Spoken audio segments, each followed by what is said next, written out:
Tēnā koutou katoa, ngamahi mahana a kia koutou. Welcome everybody, warm greetings to councillors and to staff and to those attending here from the public. Welcome to the meeting. Kim is going to open with karakia for us, thank you.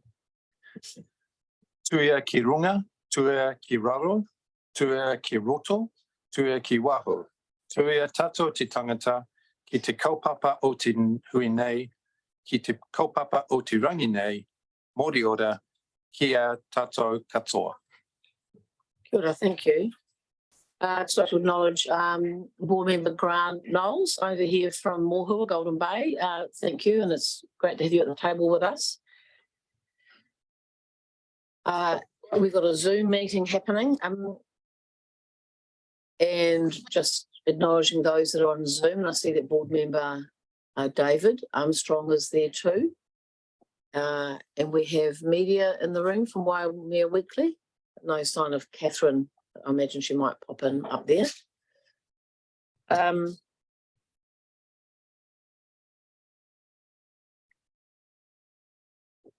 In terms of apologies, we've got an apology from Mayor Tim King and Councillor Greening.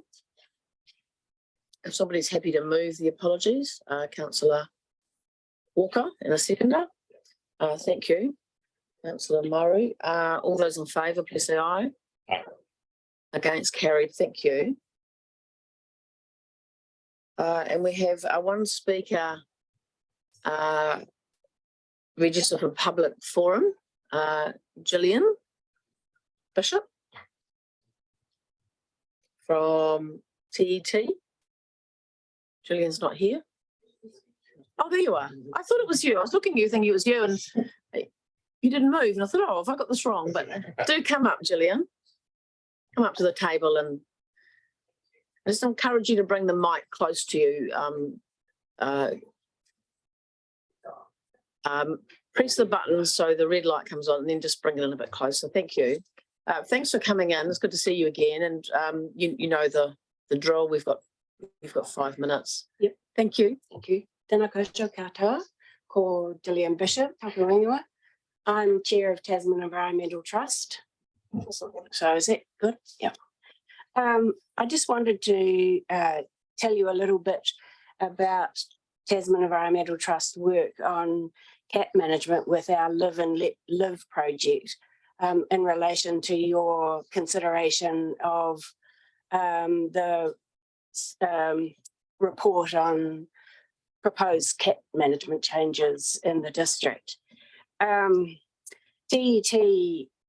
developed a project we called Live and Let Live because we didn't want to set something up that was seemed to be against pet cats. We wanted to work with the community to protect their pet cats and also protect the wildlife.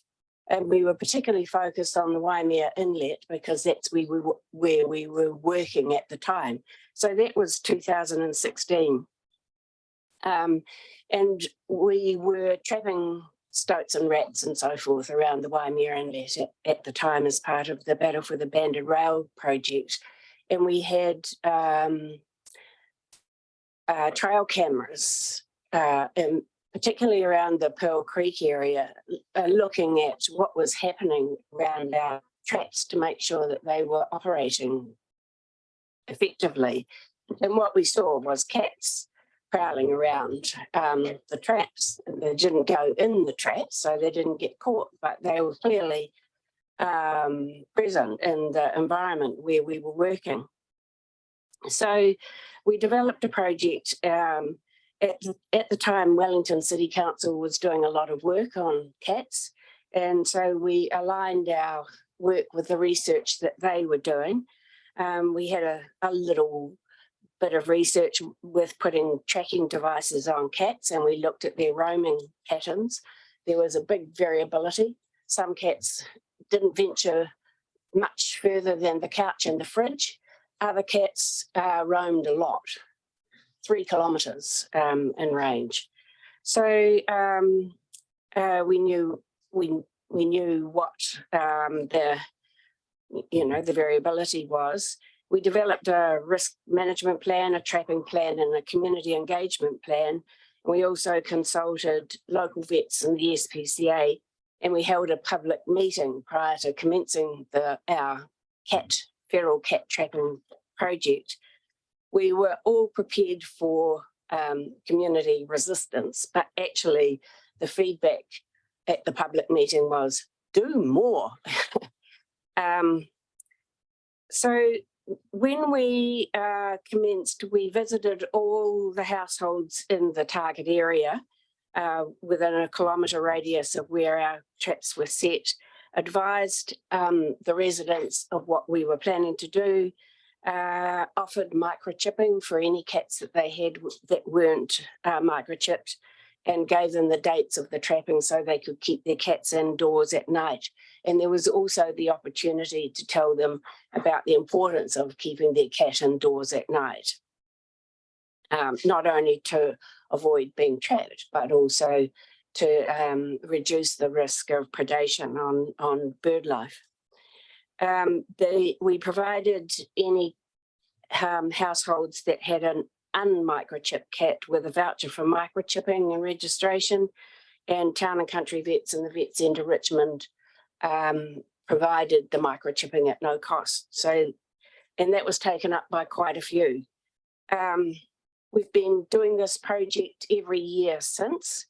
Quite a limited area because mainly limited by our funding actually. But there are like this year, I think 3 new cats in the area. So, they've gone off to be microchipped. Our trapping work's done by volunteers, apart from 1 year when we were trapping at Sandeman Reserve next door to MPI, and MPI had a hunter on contract to work on their site, and so we collaborated with them. We haven't had any, basically no incidents. The trapped cats are in the trap. They're scanned with a microchip reader before any action's taken. Any chipped cats are released. We don't catch very many because our project's quite limited in sort of time frame and scope. But we do get between 4 and 6 cats a year. This is in the Pearl Creek area. We do know that quite a lot of trapping takes place in other places on private land by private landowners, and in an area adjacent to the Waimea Inlet, where one landowner reports catching 20 cats a year. So it's clear there's a lot of stray and feral cats living around the Waimea Inlet. And we know that that's not the only place where they are. We'd do more if we had more resources, because we have big projects in the Muturi Valley and the Motueka Valley, and Farmers for Feel in the Graham Valley. And residents are working, a lot of residents and volunteers are working hard to kill stoats and rats and so forth. And they know that cats are a problem there. And they're working to protect the bird life and doing planting as well as trapping. So there's a big orientation throughout the district now to improve the biodiversity and habitats and streams and so forth, and protecting the bird life from the ravages of feral or stray cats as part of would be an important part of that. So we support TDC increasing its management of the cat population in the district, in line with your work to improve biodiversity. It's clear that microchipping and registration is readily accepted by the community. Desexing would be a really good move as well to reduce the population. There's also been some efforts by some of the volunteers to try and get covenants in some new housing developments to preclude cat ownership in those developments. That may be a step too far for you, I think, but in a limited area, I think that's we've got really good habitat and really good local efforts to protect the habitat and the wildlife. That's another aspect that you might like to think about. Thank you. Thanks, Gillian. Very helpful to have you come in and make those points clear to us, given our looking at this matter further down the agenda. Anything to clarify? Just quick clarifications for Gillian. I think there's a good outline in our report as well. Just something quickly, Councillor Kinnermont, thank you. Gillian, I fully support the work that you're doing, and you've got my tick. Great, thanks. Thank you very much. Thank you. We move to declarations of interest. Does anybody have any new declarations to make? No, thank you. And we have a late item, options for cat management, and we need a mover and seconder to Councillor Mailing and Councillor Dowler. Thank you. All those in favour, please say aye. Against, carried. Thank you. We need to confirm some minutes. So the minutes of the Environment and Regulatory Committee meeting held on Thursday, 4th of May, be confirmed as a true and correct record of the meeting. Somebody happy to move? Councillor Dowler and Councillor McKenzie, thank you. All those in favour, please say aye. Against, carried, thank you. And we have minutes from the Animal Control Subcommittee meeting held on Tuesday, 11 April that Councillor Mailing and Deputy Mayor Bryant attended. I'm happy to move, Madam Chair. Thank you. And just as well, thank you. All those in favour, please say aye. Aye. Against, carried, thank you.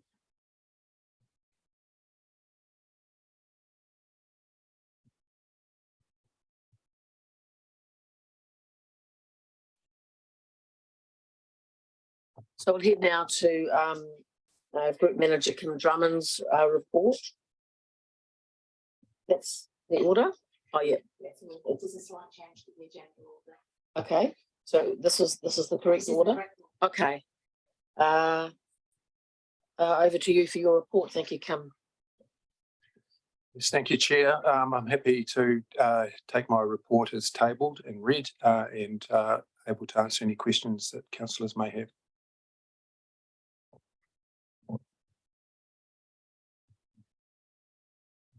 Deputy Mayor Brian. Thank you, Madam Chair. Just at stock control 3.17, where it talks about control services having to respond to incidents on the state highway. And I know that my ward is partially responsible for a number of these. So I'm just wondering, is this a growing issue, and is it costing us we out of pocket on providing that service for the state highway, or where is it at? So that would be something that's in the regulatory report. Oh, sorry, I'm on the wrong one. Yeah. So this is yeah. So that's certainly that can be picked up when we're discussing that one. This is the group manager. Okay, right. Yeah, of environmental assurance. No, it's just that it was in order, so Yeah. we jumped out of order. Yeah, we we didn't have, realise that. yeah. My apologies. So this, yeah. So Kim, we're at Kim's report. Group Manager's report. 41.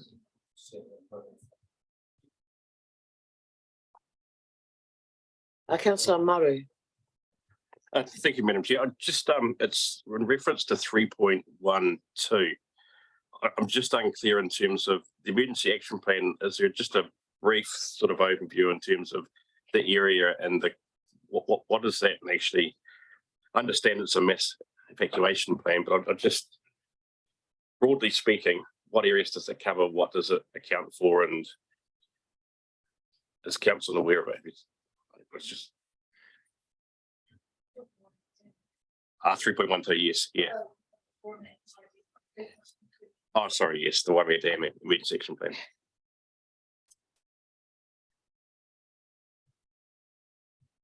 I would probably need to take a little bit of further advice as to what that covers and come back to you on that one. Yeah, thank you, Madam Chair. And my apologies, I only just sent it through about 20 minutes ago, the question. So Yeah. thanks. Now that we all know where we're up to, any further comments or questions for Kim?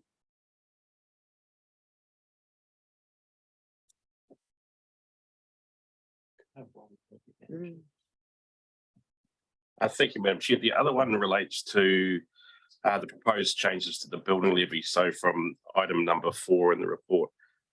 So this is just relating to council's own buildings, isn't it? In terms of the building warrant and fitness of 20 to 33% of the buildings. It's not the community at large. Is it? I'll refer that one to Matt Feely.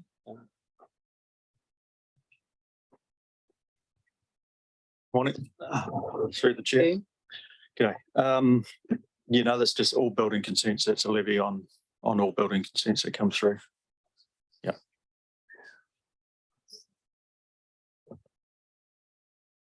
Yeah. Thanks, Matt. Councillor McKenzie and then Councillor Walker. Thank you very much through the chair. It's not so much a question for Mr. Drummond, but I'd just like to make a comment regarding the wastewater management issue in Mapua. This is paragraph 3.3 in the report. This was a matter that's caused some angst in the Mapua community, but I just really want to congratulate Kim on coming along and Mapua Community Association meeting this week on Monday night. I think that the way you went about it was a good engagement with the community, questions and answers, and I think that kind of approach goes a long way to actually helping give communities the answers that they're looking for. So just want to express my thanks for that. I think it was really good.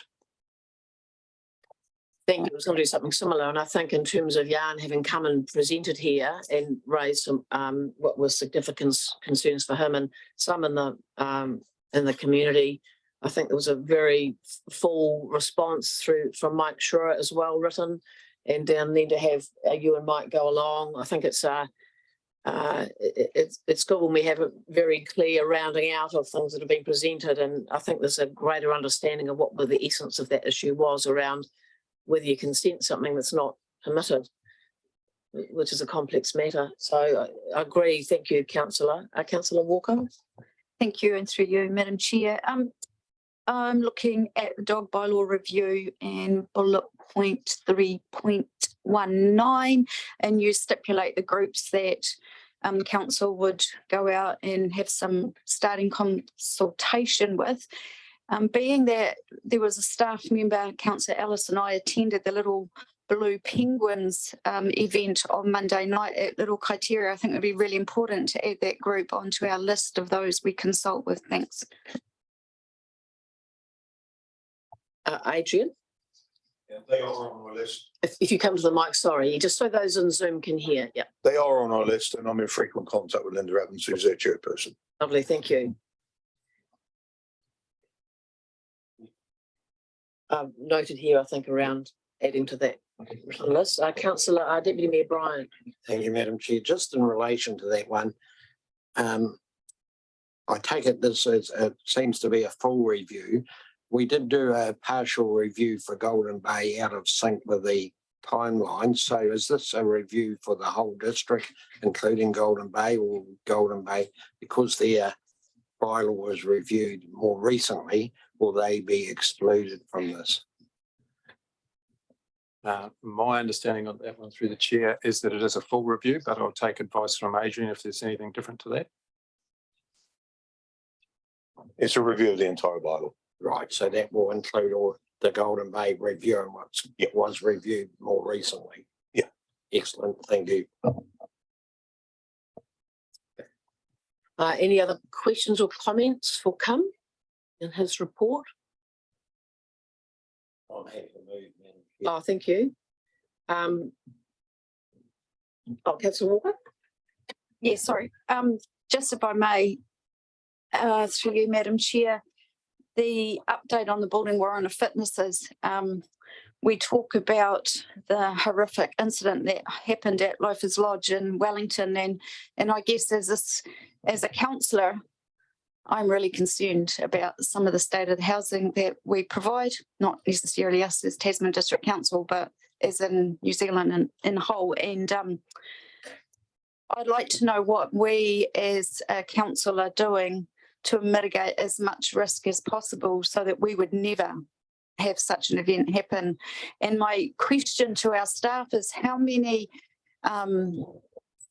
forms of accommodation are we responsible for that ticks the box similar to what Wellington's going through? Like, do we know of our own accommodation? And we can take this conversation offline if it's something that's too commercially sensitive, but I have huge concerns around the safety, and it's one thing to accommodate people, it's another thing to keep them safe.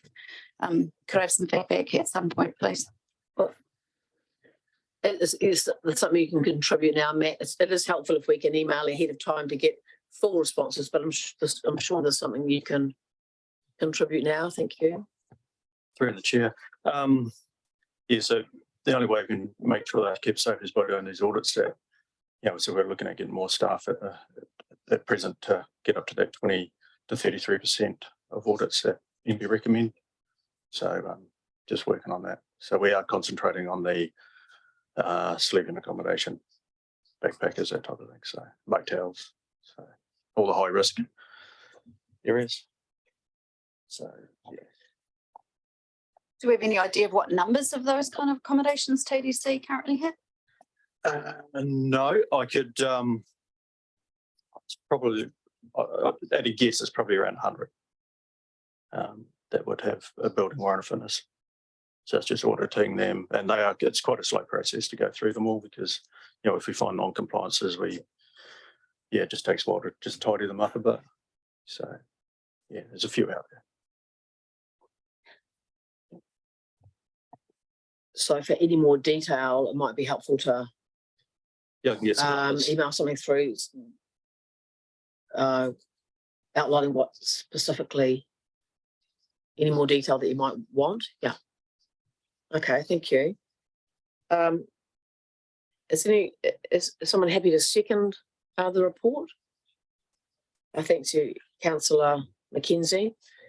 Thanks, Kim, for your report. I find it helpful to the things that you're bringing forward and reminding us of, and also the links you're making with what we have coming towards us. In terms of the Rahui in Tasman, I think it's quite an interesting dynamic, isn't it? And so I appreciate you bringing that to us, and it's something to be thoughtful about around how the iwi, Whatu Ora, council and others manage in those emergency situations. And I think this is I suspect this is possibly a unique thing, maybe around internationally even, to have the working in of an Indigenous approach alongside Whatu Ora, who have the public health mandate and responsibility. So I just think that's pretty interesting, yes, yeah. And I'm not sure, maybe we're all aware that this is an unusual, actually, and I think good approach is happening that's developed.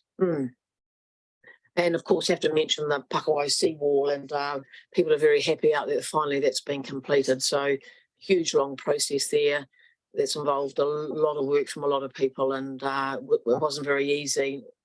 No easy way through that at all, despite some folk thinking council could simply have just given them a consent. But so very pleasing to have that resolved. So moved by Councillor Bryant and seconded by Councillor Mackenzie. I'll put that. All those in favour, please say aye. Against, carried. Thank you, Kim. Adrian, we'll come to you now.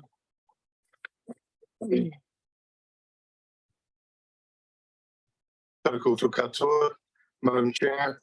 I'll take the report as read. If you're happy, just highlight some of the main points in the report. Thank you. Out of interest, this morning I was watching on YouTube and there's an American senator called Fiskar, and he's a Democrat, and he was talking about regulation because often people don't understand the value of regulation. He was trying to explain that the constant calls to get rid of red tape and pull back regulation is actually very dangerous. Because regulation affects the water we drink, the air we breathe, the roads we drive on, safety of buildings, like Councillor Walker talked to. And it refocused my mind on the importance of what we do.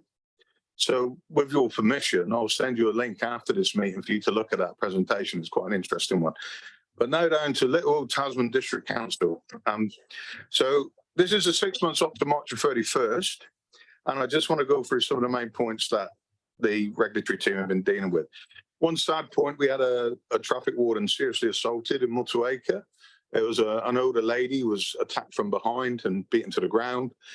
The police eventually got it to court, and the individual has been given home detention. They've been given a drug and alcohol course to attending community service. So at least there was a result and the person was held responsible. But these are the sorts of risks which are becoming more and more apparent for New Zealand, and unfortunately up to one of our town. The lady herself was completely stoic about it, but it doesn't, make it okay. On the food safety side, we have a food premises in Collingwood, which we are currently prosecuting. That goes to court again on the 25th of June. And at that meeting is anticipated that the defendant will ask for a jury trial and it will then be dealt with sometime in July. This is quite serious stuff. This offence carries an imprisonment term of up to 2 years, as well as a large fine. So we'll wait and see what happens with that. And apparently they're still trading and the police are aware. So that's a bit of an issue for us. We had 2 applications for off-licence premises in Mapua, which I think was very well advertised. One of those has subsequently been withdrawn. And the second one, and Councillor Maru might correct me with my dates here, but I think it's the 21st to 23rd of July in Mapua, the hearing will be held for the second one. So, yeah.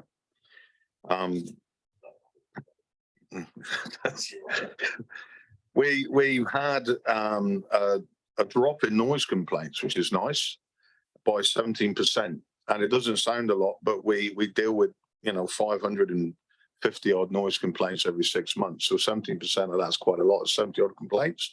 We think the reasons are, one, that people aren't stuck at home so much because the post-pandemic things, people are more at work or out doing other stuff. But also we've engaged a new noise contractor in the Waimeas, and a lot of what used to be repeat complaints have now disappeared because they're doing a better job than our previous contractor. So that was a real win for us there. Dog registrations, we keep getting more and more dogs. We had 310 more dogs at the end of March compared to the previous period last year. We've got over 12,500 dogs in the district now. That was a 2.4% increase.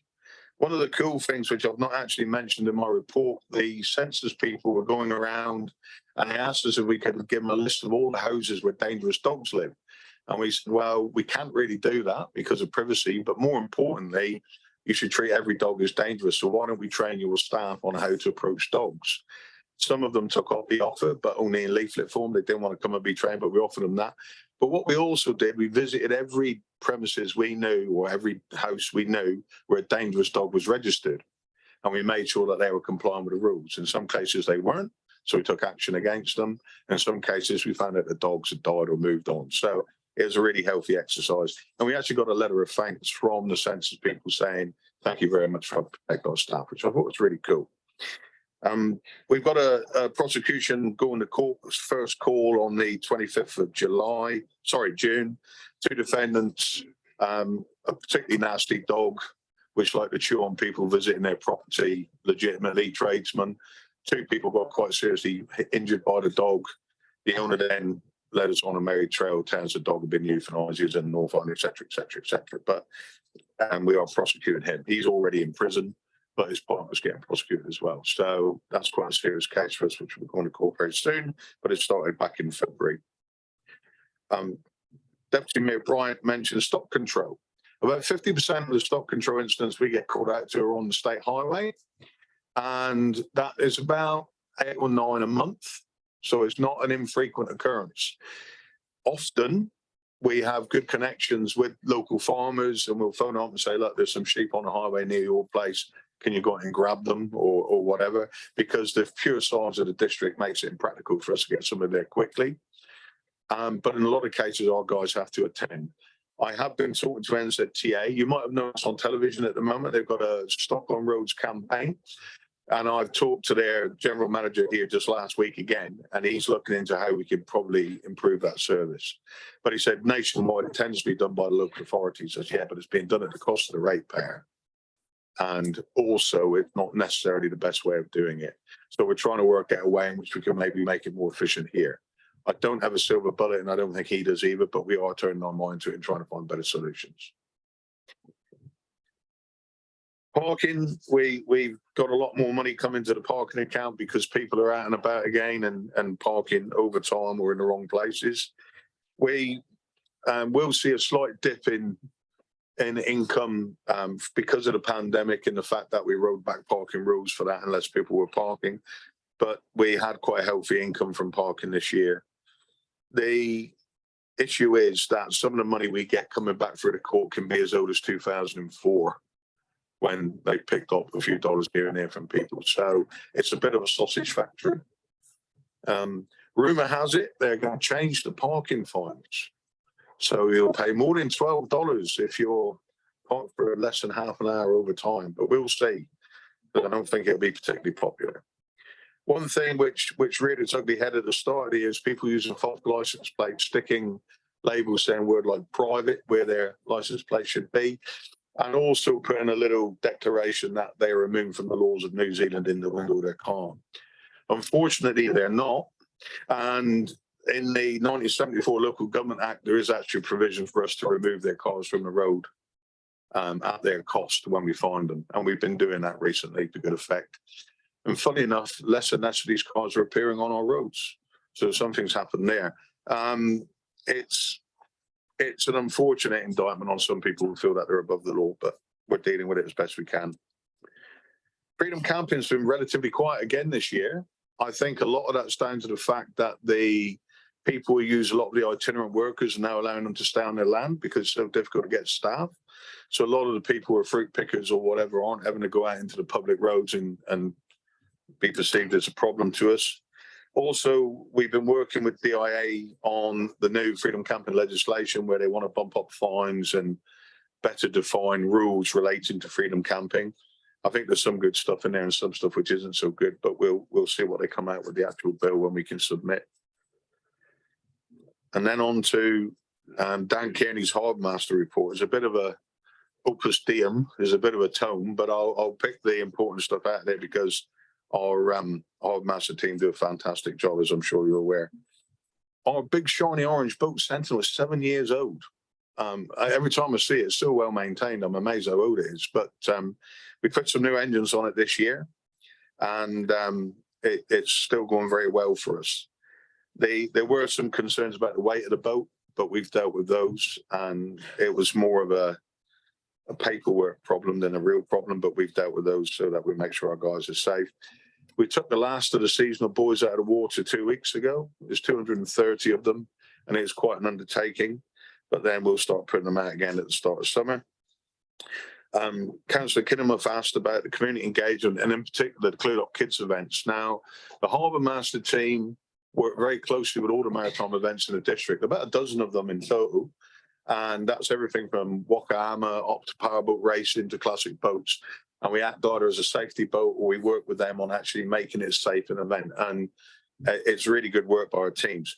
But one thing people maybe don't know a lot about is a Clued Up Kids event.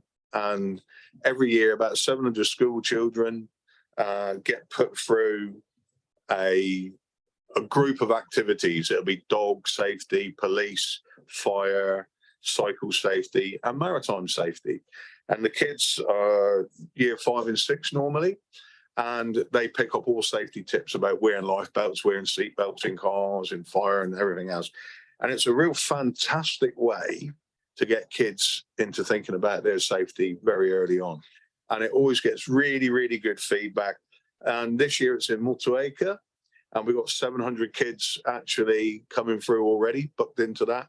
So we'll be supporting that again this year. I think it's in October this year. We actually pay for the privilege of being there to facilitate it, but it's not a lot of money, and I think it has a massive effect. And if you save one life or prevent one injury, you've certainly got your money back many times over. Another thing we're seeing a lot of with the sort of housing crisis, we're seeing people living in boats more and more. Often those people aren't sailors. They're people who just see it as a cheap option that they can go on board and live in the boats. What we're trying to do is assist these people by upskilling them or telling them where they should go and not go. We've had to pull a few of these people into harbour a few times. It is a concern for us. And in some cases, they've got young families on board. So we're trying to help these people. But to be honest, I think it is a very serious issue for us. But there's nothing we can do to regulate it unless they're being unsafe directly in front of us. The Motueka channel markers are up to version 44. That spit won't stop moving. But just to give you some idea, when I took this job over about 12 years ago, we used to get 3 or 4 people grounded on the Motueka spit every month. And now it's a really unusual event. And it's normally when people have lost power. So the amount of effort that's actually put in by the Harbour Master team to maintain that guide is fantastic, and it works. And it's a real payback on our efforts. I'd like to give a shout out to our honorary launch wardens. We've got 6 of them around the district who deal with the launch ramps. And I've actually got a meeting with the Kaitui Recreation Board very soon because their most famous launch warden is retiring soon. Ray Mockler, who's been there for many, many years and done a fantastic service to safety there. So that'll be one of the things we're discussing there. Large ship management is something we've been working on for a few years to try and get a consistent approach to managing ships over 500 tons in the top of the South. Our model is completely based on the model used in Marlborough, and we're working with Nelson to try and get them to have the same rules in place. But we are quite close to getting this done. We have got places for them to moor. We've just got a few last arrangements to make, and then hopefully finalise some agreements with Nelson to get that done. The moorings bylaw will be coming in front of you on the 25th of this month. Once that comes in, that'll give us other work to do in the maritime space, but we're ready to do that. A quiet year for enforcement on the maritime side, only 5 infringements actually issued. I went out on Boxing Day with the Harbour Master team, and some people are just really, really stupid in boats. 30, 40 knots within 50 meters of shore. And, but again, you don't have to have a license. So it's a thing that is a problem for us.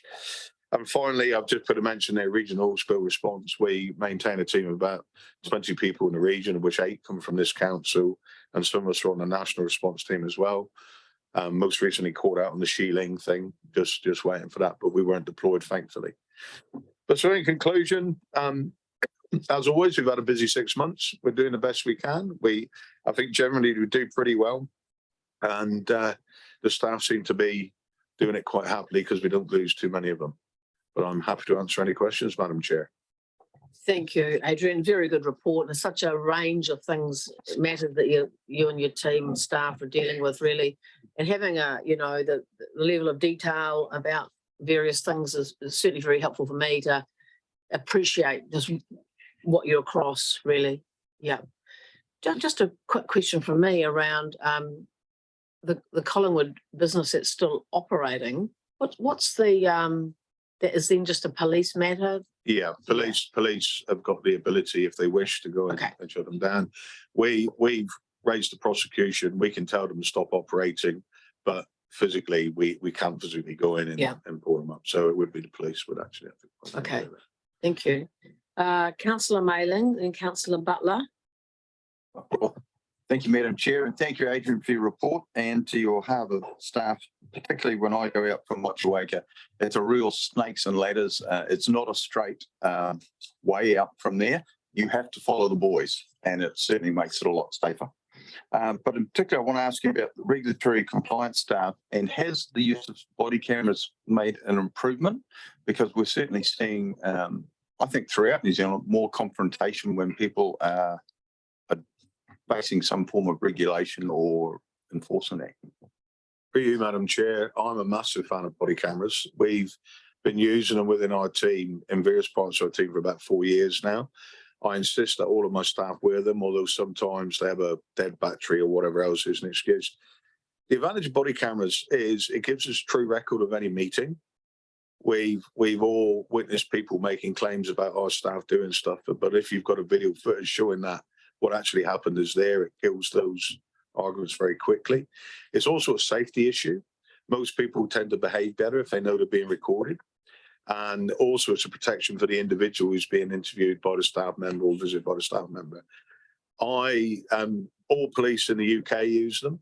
My complaints have dropped by about 98% since we've been wearing body cameras, because it's not a case of, well, he told me to do this. He said this to me. And then I said, fine, I'll look at the video footage. And I look at the video footage, and every time I've looked at the video footage, it shows that they're not actually being entirely honest. So it's a real help to us in that way.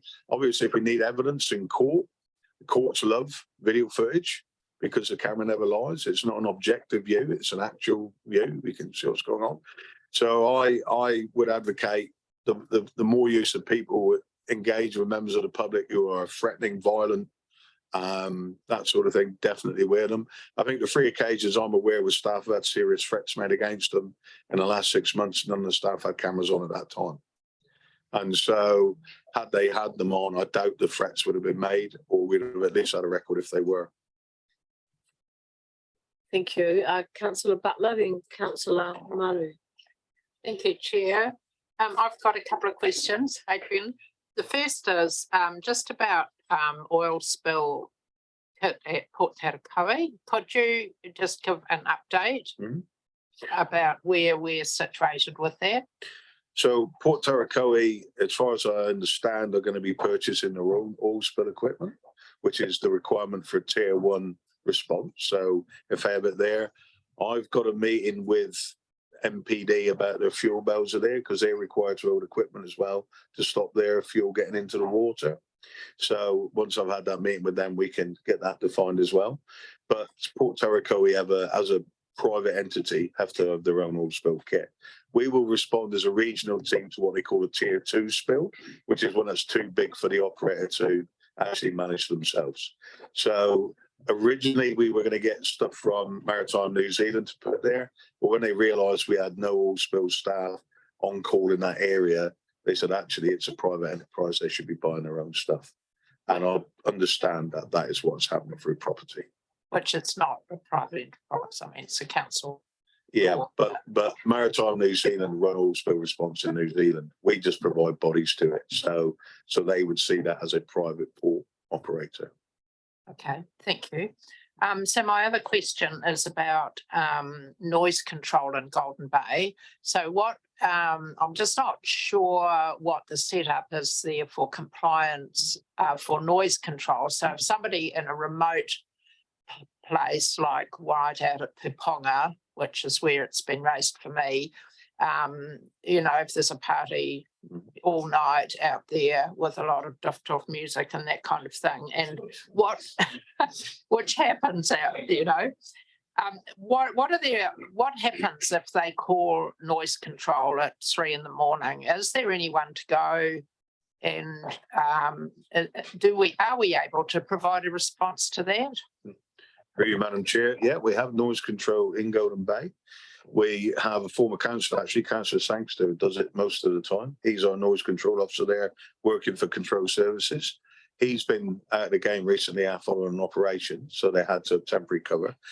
If somebody phones in a noise complaint for anywhere in the district, they'll get put through call care out of hours. They'll then be put onto the noise contracted for that area. I'm unaware of any complaints not being answered in Puponga. I don't know if they were made. If they were made, it should have gone through to our noise contractor and I should have been aware of it. So phone them in. If we can't get somebody there immediately, which is probably unlikely if it's Puponga, what would normally happen, a phone call would be made if we know the individuals there. And if we couldn't do that, at the very least, the next day we'd visit the property and discuss what went on with the individuals there. So we do have a noise control service there. Okay, thank you. Because it's actually quite difficult with this electronic music to find out where it's coming from sometimes, isn't it?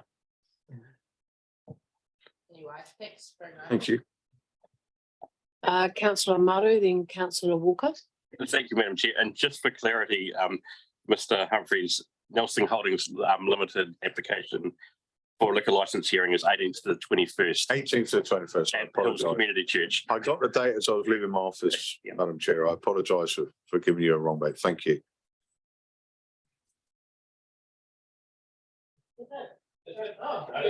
Easy, Councillor Walker.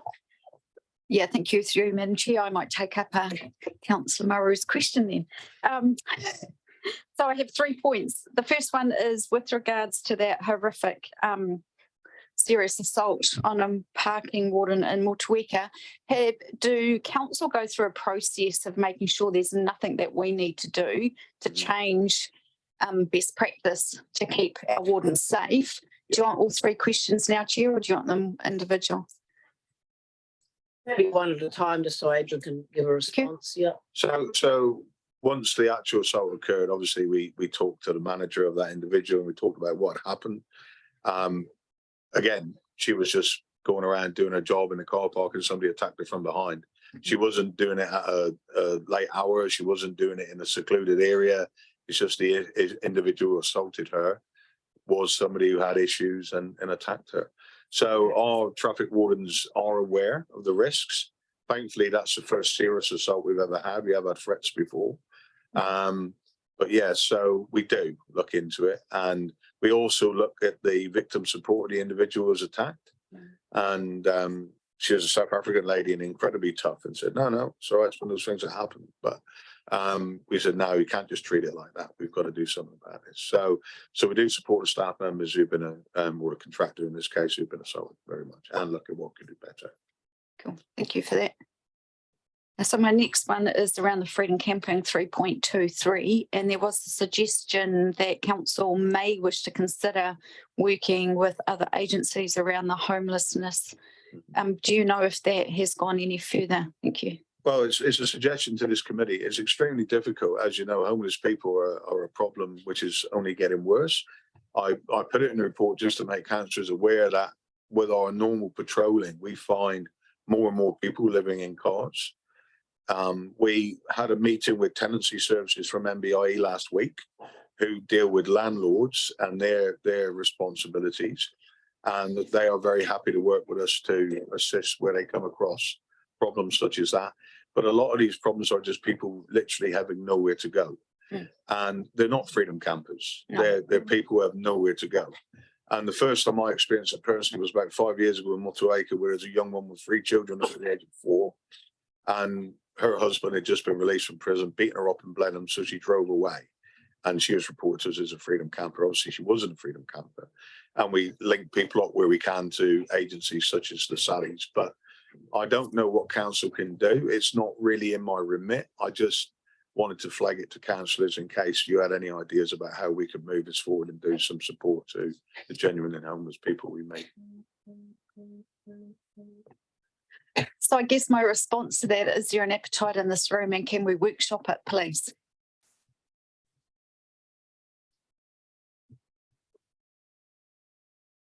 Don't look at me like stun mullets. This is your opportunity to either say yes or no. I think some people are nodding, and I think it's maybe a little, you've put something forward, and I think if we just have a little bit of time to think about that, and you know, the concern will be there among us, of course, and then how the best way as council that we might go around developing those links and relationships, and it'll be different in various areas. And like Golden Bay, we know who the service provider is there that council would be working closely around homelessness.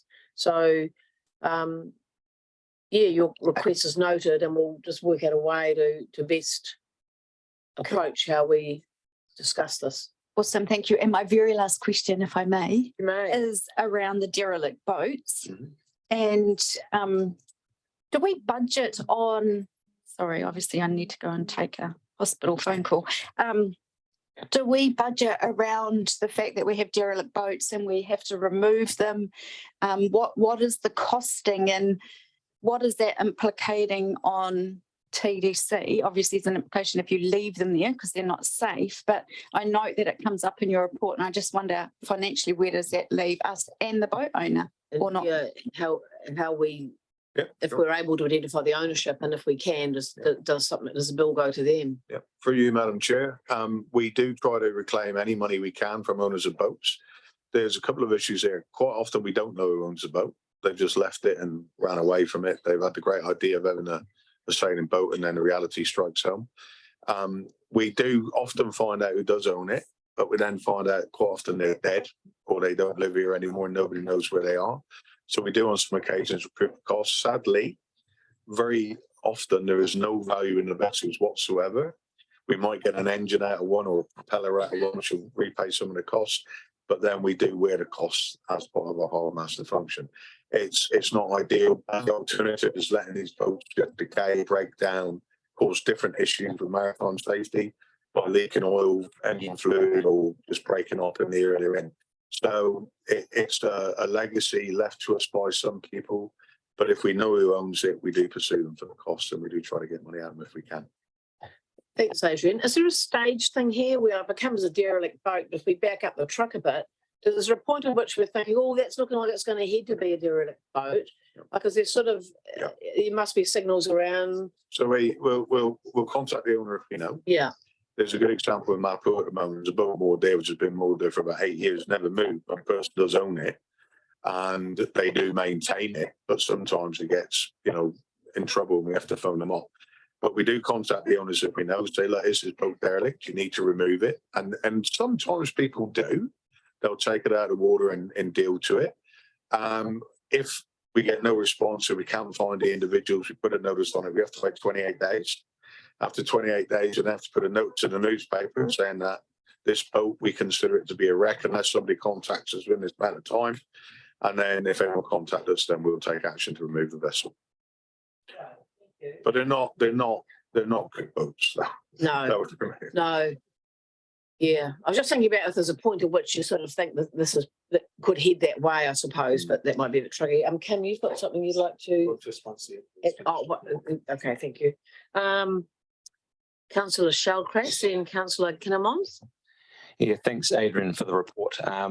We were lucky enough a few weeks ago as councillors go out on the Sentinel, and it was really interesting, obviously for us newbies, what the team over there achieve on their minimal budget.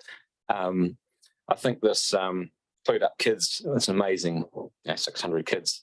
And I think that's where the future is. I know if they're anything like my son, he's like a little policeman, and if, life jackets and speed. So I think they were just a really good thing. The kids going on the boats, other ones are going to tell mum and dad to actually pull their heads in. So keep up the good work. Thank you.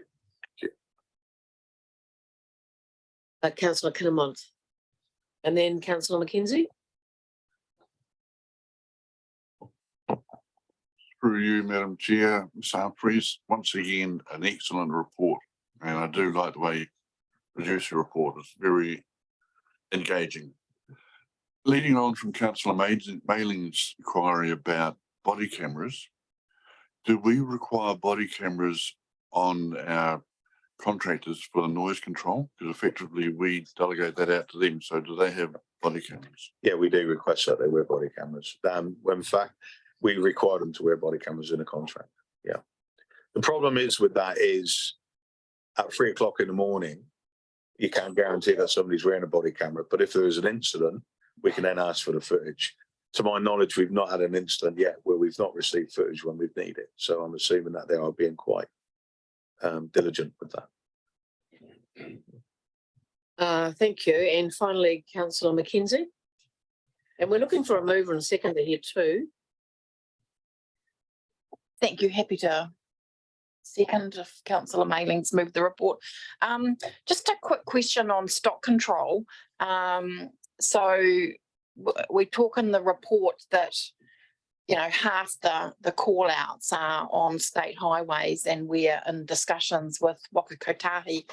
I guess what I'm interested in knowing is Tasman district treated any different to the rest of the country? What are we trying to achieve by talking to Waka Kotahi?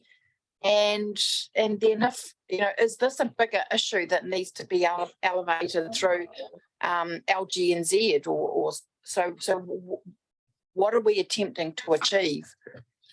For you, Madam Chair, it is a national issue. Or generally across the country, local authorities do move stock off roads, including for NZTA. The issue is for us having a safe way of doing that. So all of our contractors are STMS trained, so they know about traffic control. The reality is you're not going to set up lights, bells and whistles and cones because the objective is to get the animal off the road, which is the biggest threat. But you've got to stay safe while doing it. So there is a cost to us.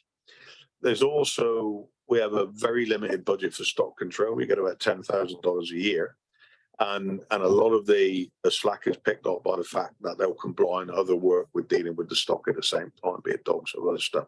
So it would be good if we had a separate funding stream from NZTA or something like that. My conversation with NZTA is that they're looking at the whole system and what they can do.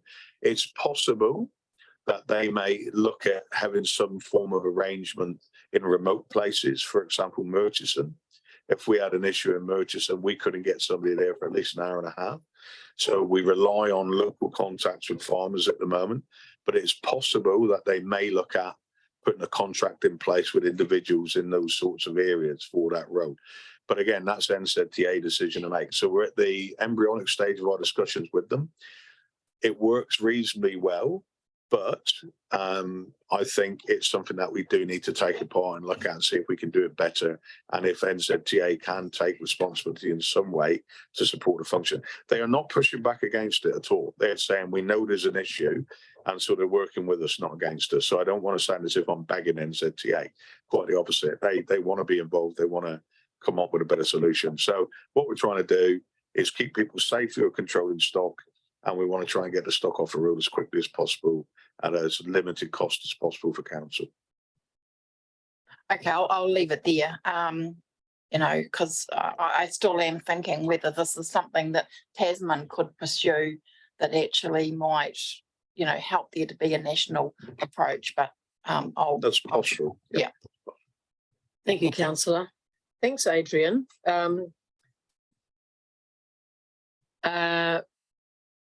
Your report's been, we're going to receive your report. It's been moved by Councillor Mailing and seconded by Councillor McKenzie. So I'm going to put that, all those in favour, please say aye. Against, carried. And please pass on our appreciation to all of your staff and your team for the, the significant work that you do. And I know that a lot of it's tricky and challenging at times, and that we genuinely, appreciate how they go about that. Thank you.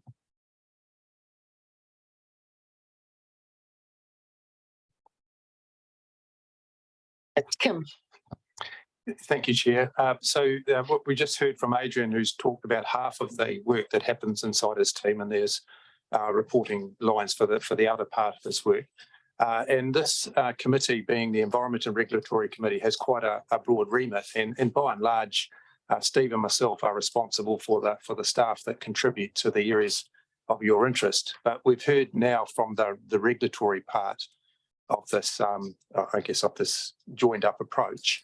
And I just want to, at this point, just acknowledge, obviously, what Adrian's delivered and the role that Matt's played. But we've got a third person in the team, Katrina Lee, who has up until now been acting in her role. And I just wanted to say today that Katrina has now been confirmed as the section leader for resource consents. She's in the audience today, and I'm sure you're all Katrina, but I think it's just a point of celebration and something to note. Thanks, Kim. That's very good to know and pleasing to hear. Congratulations, Katrina. Rob, there you are. Just wondering whether we go with the cat one. Yeah. And then we'd have a cup of tea and then we'd come to your report. Is that going to be good for you? Okay. Yes. That's why I'm asking, yeah. So, Gwynnie, this is with you. And you have some, Paul, and I think you have some other people with you. And thinking that this is to be able to, if there are questions particularly, so we're going to put questions through you, and if you think there's somebody who can provide a response, I think, just so we're clear about the roles.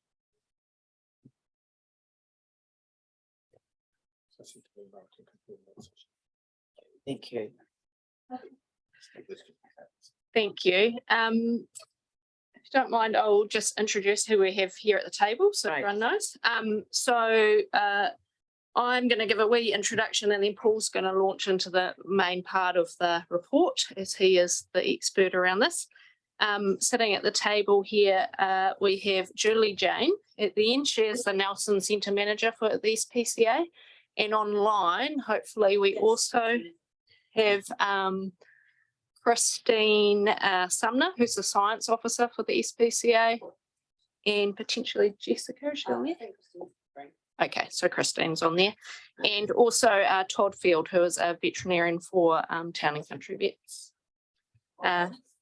So we, for questions, they may be better placed for some of the more technical questions for the SPCA and vets than us here at Council. So the purpose of this report that we'll take as read, but we might just highlight a few key points. Just some of the key points, because all councillors would have read the report very thoroughly, and so key points would be helpful. Thank you. Oh, thank you. So the purpose, there were two reasons we brought this report to the committee. The Environment and Regulatory Committee on the 16th of March 2023 resolved that a report on feral cat management be prepared for a future Environment and Regulatory Committee meeting. And also the Regional Pest Management Joint Committee resolved to request amendment to the terms of reference, which we have previously brought to a full council, to allow them to consider feral cat management as part of the limited review of the Regional Pest Management Plan 2019 to 2029, which is currently underway. I'll just pass to Paul, who's just going to cover the general points of the report. Thank you, Gwynnie. Councillors, yes, I'll try and keep this at a very high level and rattle through. Over the last many years, probably starting about 2016, this council's had a number of submissions and representations to it concerning the need to engage in the cat management space. And those submissions have come from a broad base of the community. They've come from trapping people who are concerned about biodiversity values. They've come from members of the public concerned about cat trespass, etc. But they've also come from cat welfare organisations who are keen to make sure that valued domestic cats are properly cared for and can be easily identified, as well as the SPCA and the veterinarians who are keen to ensure that once again domestic cats are looked after, well cared for, and give effect to the national guidance, which is largely through the New Zealand Cat Management Strategy, which says that really every cat should be owned and cared for, and it should be microchipped and it should be desexed unless it's a breeding cat. And that's also supported by the Code of Practice for Companion Cats. So we've had those submissions to Council. We have a number of instruments available to us, and they range right through from doing nothing and saying it's central government, it's not us, we're not in that space, through to education and information, supporting the community with some advice, through financial support, through assistance with microchipping and desexing, and many councils have been in that space, as has the SPCA and the vets volunteering their time to those initiatives. through to regulatory type approaches, such as under the Biosecurity Act, where we can declare a feral cat as a pest, and therefore have programs to manage feral cats, and the Local Government Act. And there's an increasing number of councils throughout New Zealand using the provisions of the Local Government Act, particularly under sections 145 and 146, to require either microchipping, desexing, limiting cat numbers, or a combination of those within their jurisdictional areas. Those are all complementary options, and I don't think any of them are mutually exclusive. And probably good cat management would involve all of those things. And I guess the important point is, since they would require all of those approaches, it would be working together with other organisations and the community as well. And that's why we're sitting at this table with representatives of the SPCA and the veterinary associations, and why Gillian Bishop from the Waimea Inlet Forum earlier on spoke at the public forum explaining what they are doing in terms of cat management in the Waimea Inlet, which highlighted the need to be able to distinguish between owned and unowned cats. Step number one of being able to more rationally manage cats within the Tasman district area. So I think I've not thrown the note late. I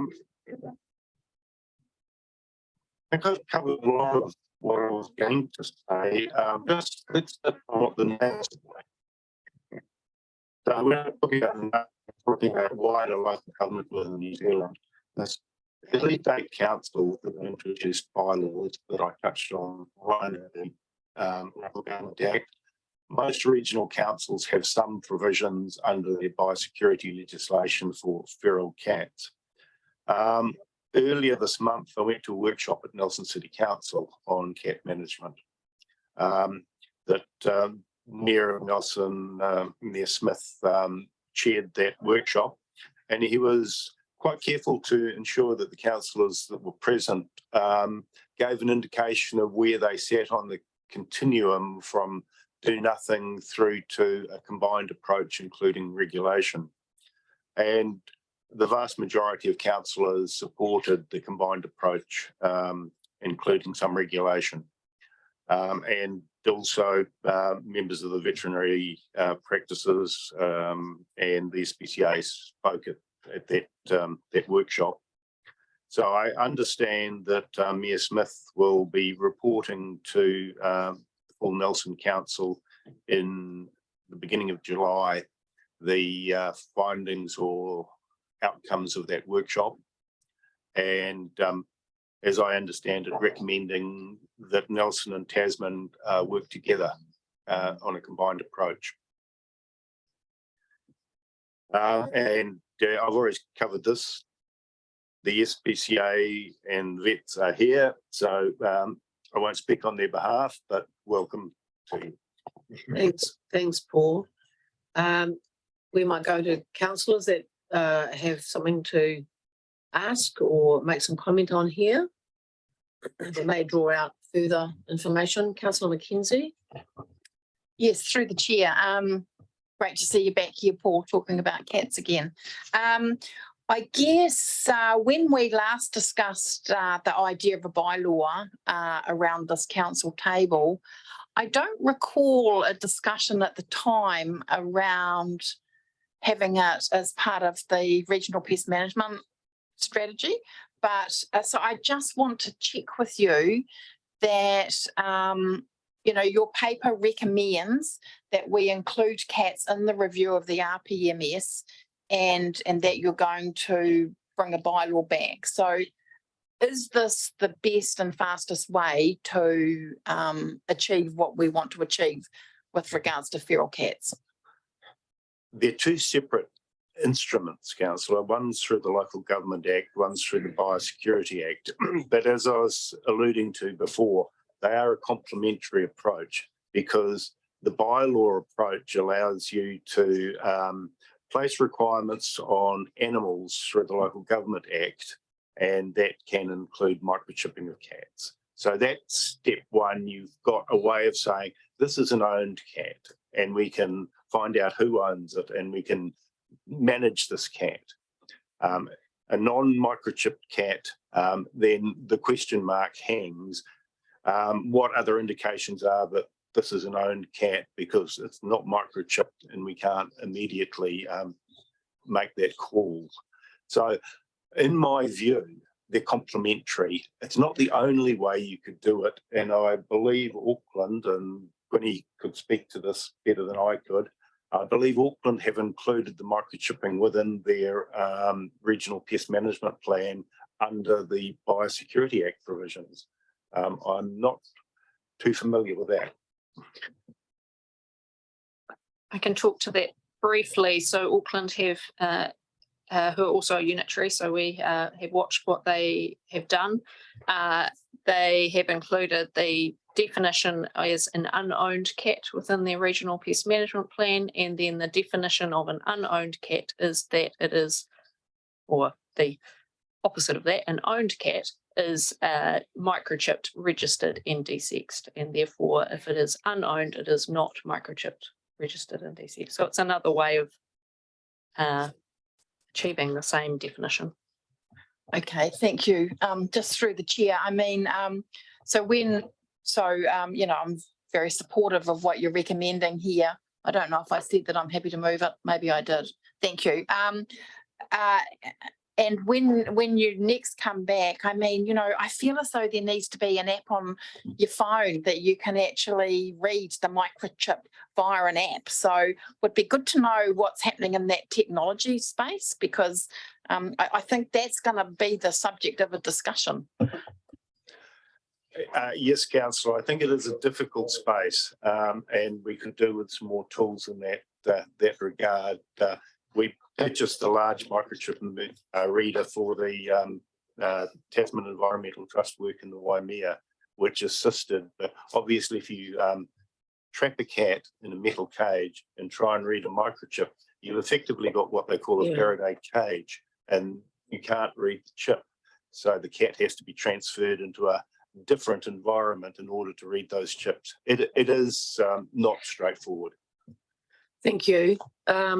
We've got Councillor Kinninmonth and then Councillor Butler, who are both on the Pest Management Committee, along with Deputy Mayor Bryant. So good to hear from all of you, I think, that are on the committee.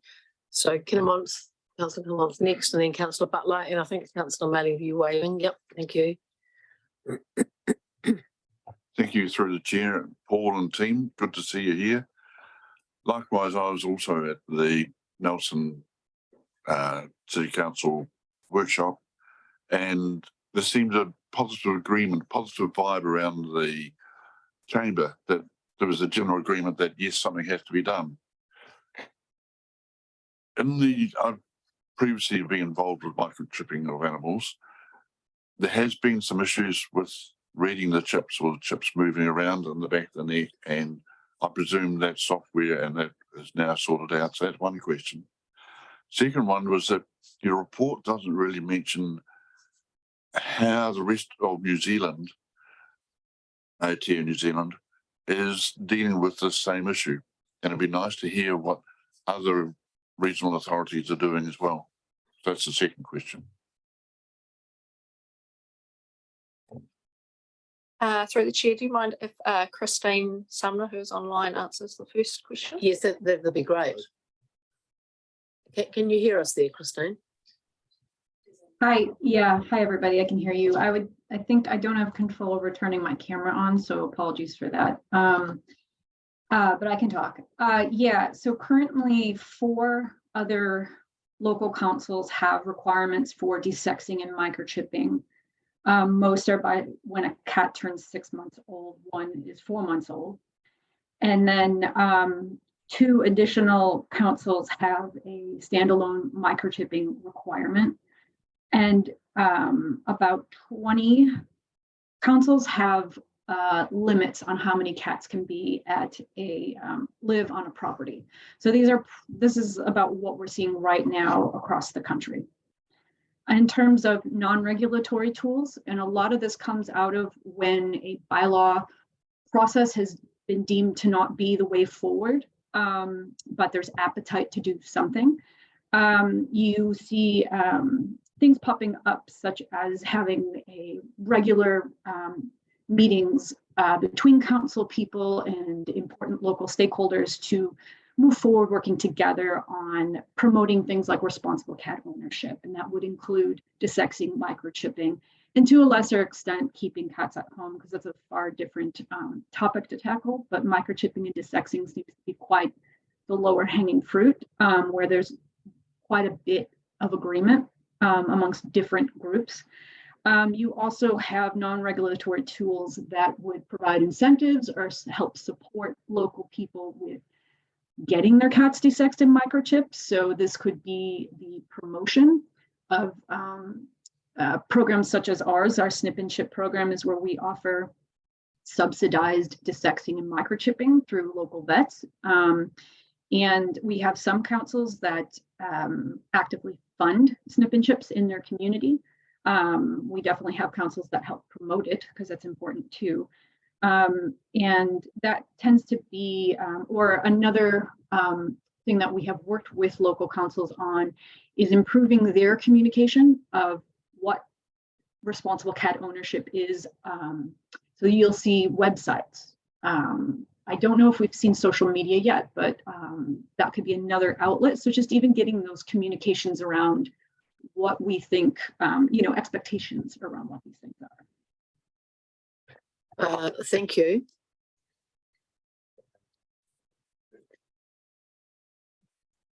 So yeah, in terms of microchips, much more reliable these days. So most of the manufacturers have a 3 in a million fail rate. It's pretty low. Not that migratory anymore, so they tend to stay where they are put. You guys might be the same, but most of the vet clinics, when they scan an unknown or uncertain animal, will scan often with 2 microchip readers in case the microchip reader is not working, and then we try and full body scan as well. So we're not just looking in that classic implant area. Thank you. And Councillor Butler, who's Vice Chair of the Pest Management Joint Committee, and then Councillor Mayling. Thank you, Chair. Yeah, I think it's helpful to see how broad the scope of this is, because the resolution that I'm happy to second, which is including cats in the Regional Pest Management Joint Committee, we're really thinking about remote areas where feral cats are roaming in places you just wouldn't imagine. They're right out in the bush, they're on mountaintops, and some of them are really big, physically big, and research. Doc has actually done a lot of research in this area. So they have tracked cats which have travelled huge distances across the main divide and this sort of thing. So the regional pest management plan is really aiming at that cohort of cats. And then the other end of the spectrum is around our domestic or where our habitation, where we live, and that the Waimea in the presentation really spoke to that. So I support second the resolution, because I think that it talks to the broad scope of the problem, and it notes that there will be a report on a cat management bylaw. So my question is,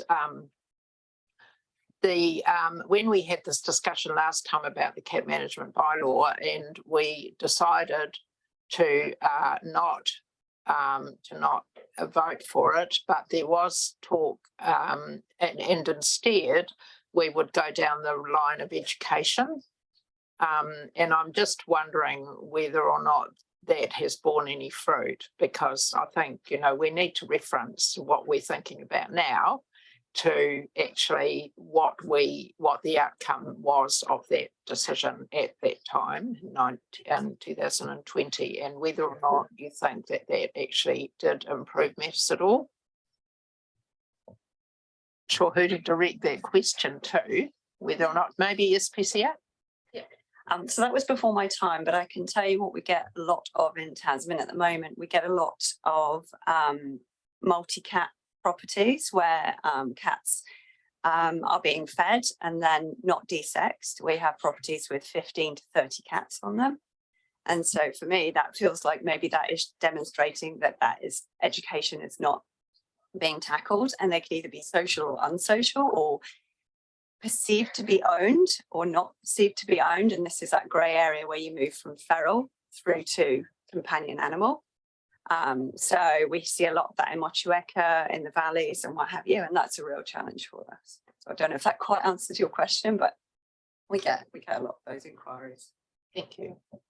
If I could just Yes, add to that, we looked at the service requests that council receives concerning cats over the past 5 years, and they haven't changed. There's consistently about 20 service requests per year, so there hasn't been a drop in number. I would argue that we're getting those calls. So most people associate councils with dogs because dogs are registered. So they call the council for dog queries, but they don't for cats. More than 50% of our calls are about cats. Problem cats, nuisance cats, multi-property cats, strays, sick, injured and vulnerable, which is the ones that we focus on. But yeah, 6 calls about multi-property, multi-cat properties. What can we do? This person's got 20 cats, they're coming onto our property, blah, blah, blah. So we're the ones that are getting those calls because the public associate us with cats. We are now encouraging them to phone both councils. So you can at least start tracking those calls, because we just don't really have that capability to track the calls with multiple people answering the phone, and just the nature of the size of our team with what we do. So I hope that helps. Yeah, gratifying for you to be able to respond here, hey, to that. It's great. It's good to know, isn't it? And I appreciate, Councillor, your the information you brought forward to hear. It's really helpful. Was there anything extra for you? No, that's fine, thanks. Councillor Mailing, and then Deputy Mayor Bryan, thank you. Well, I can only support what Councillor Butler said, because we were in a remote place on the weekend, 50 k's from any house, and there were feral cats. There's 2 less, actually, as a result of that. But that was in the Molesworth. But my concern is about regulation, and we've just gone through an annual plan deliberation. So if we go the full regulation way, so it's a question for Genevieve, what is this going to cost? Because our regulatory staff are reasonably stretched at the moment with the amount of work they've got. So if we went shall I say, the full hog, what is the cost to us as for ratepayers, roughly?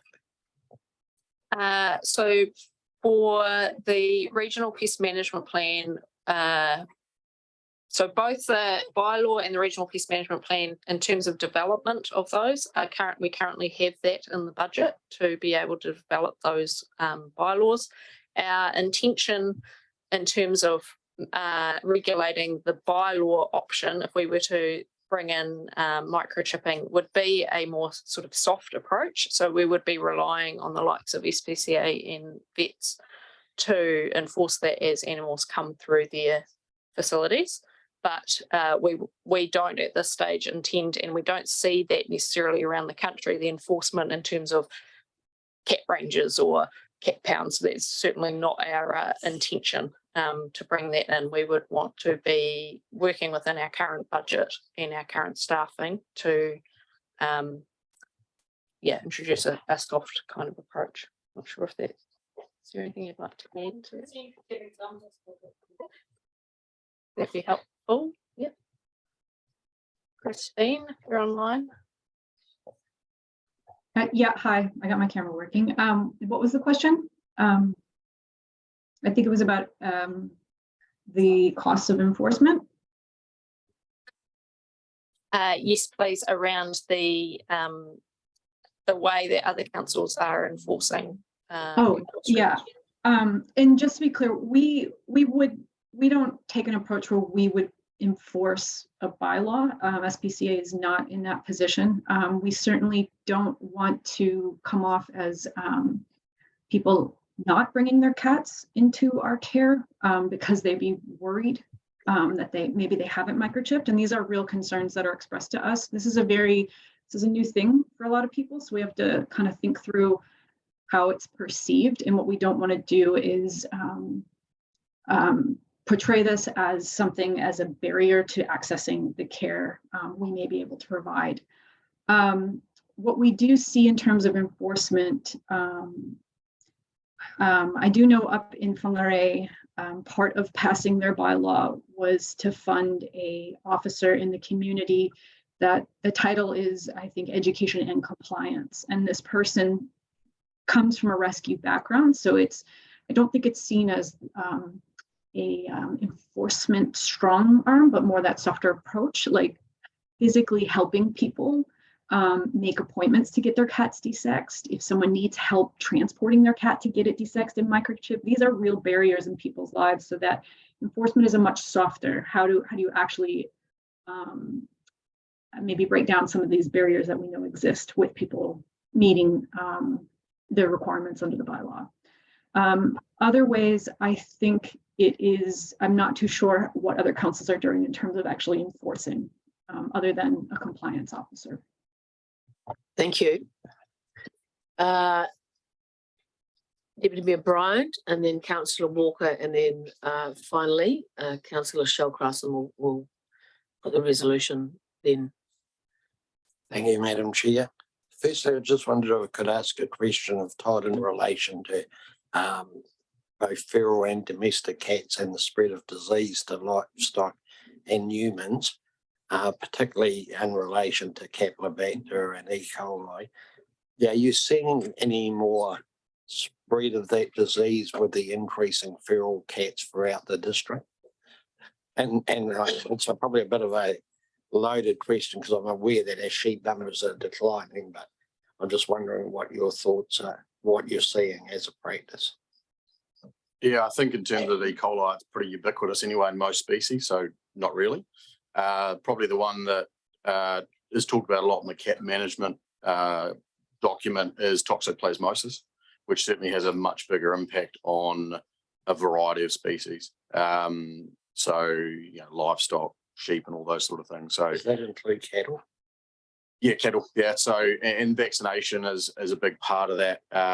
It is relatively widespread toxoplasmosis. And that report recorded in, I think it was the Whanganui River in sampling. Yeah. And I think the one thing that everyone needs to be clear of, and then you've talked to it really well, is that separation between ferals that don't require any human intervention, shelter, food or anything, and the domestics. A lot of that toxoplasmosis potentially will be from a feral cat population. Right. And certainly the property that Councillor Marling was, we talked to the manager when we visited that as the Osprey Committee, and it was a concern to them, the amount of feral cats and the threat to the cattle. So. Yeah, and from a veterinary and especially I'm sure perspective, the welfare of all those cats is important, whether or not they're owned or not. And from what we see, the suffering and things of both owned and unowned animals, that's our impetus to do something about it. It doesn't matter if they're not owned, they should not have any welfare issues. Right. So now my comments are, so I agree with the supportive of the recommendations. I do think that the Joint Pest Management will make the considerations around that. It was driven, and I think we've heard that Nelson City was positive, and certainly the chair, Rachel's Councillor Sanson, is very keen to see this issue addressed. So whether it becomes the whole district through that process or the whole region will be something for that committee to consider and make a decision on. The one around the bylaw is probably a little more challenging, but not unachievable. I do think we'll need public consultation and perhaps a phase-in period to get the community on side. And I do wonder if something like having a date that we require all new kittens to be microchipped from. And just in relation to the microchipping, as Todd and the other lady said before, the technology for reading is getting a lot better. And we've noticed that with our cattle scanners and even our books at the library have a chip in them that are read by a reader. And so all of that technology is getting a lot better and more sophisticated and also cheaper, which is interesting as it becomes more freely available. So I'm happy to support the recommendations, Madam Chair. Thank you. We're well canvassing this issue, aren't we? So we've got Councillor Walker and Councillor Crash.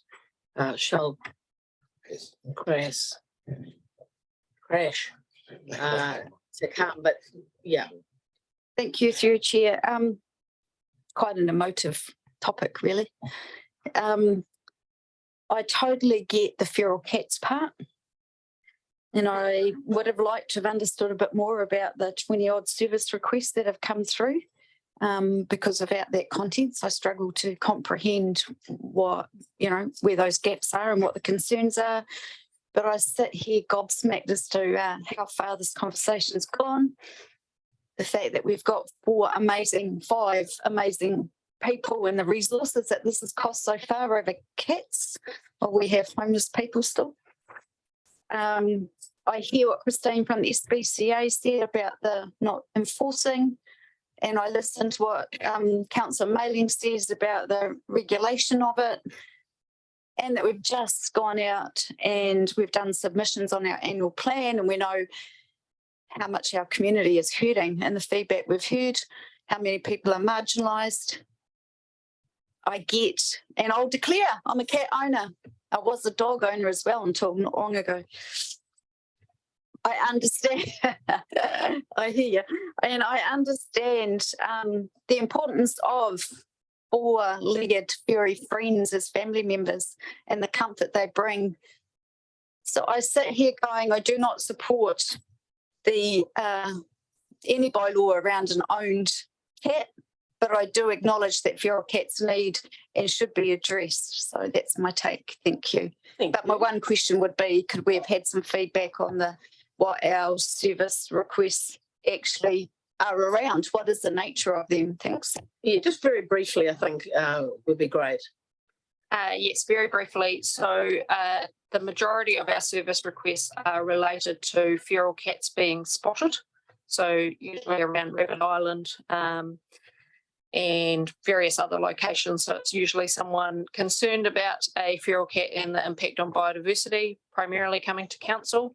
We do get an occasional one or two a year from relating to colony cats where the person has called the SPCA and has been passed on. So that is, as Julie pointed out, that process. So the vast majority is around feral cats, the ones that come to council in relation to biodiversity. Thank you. It's probably enough, I think. Tiny. Please. One other type of call is what I'd call nuisance calls, and that's people who have cats coming onto their property, either bullying their cat, defecating in their place, in their house. We get a lot of those type of calls, and those generally are owned cats. So. Neighbour annoyance, thank you.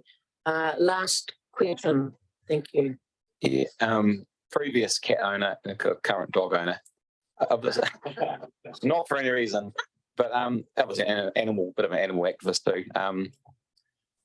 Animals are a responsibility, I think, and that's we people have just got to really, look at that. They're not a toy.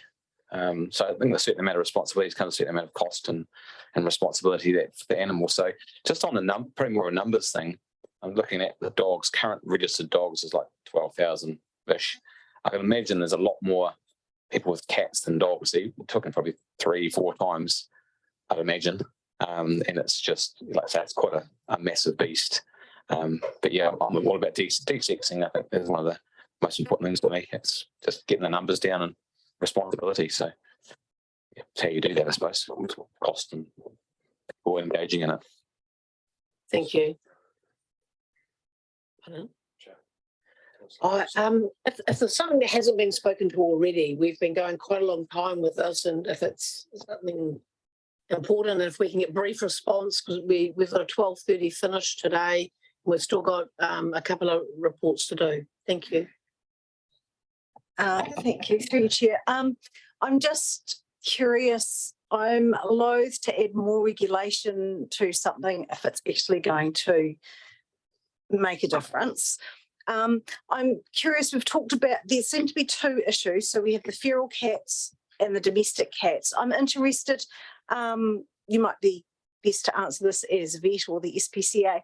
And as an owner of two cats from the SPCA that are microchipped and desexed, but also do go wandering to eat rats and mice, which is their job. Is there any information on domestic owned cats? How many aren't microchipped? Because my impression is that an owned cat is generally microchipped already, and what the difference microchipping a domestic cat will actually have on the impact of the feral population. To me, it's two quite different issues.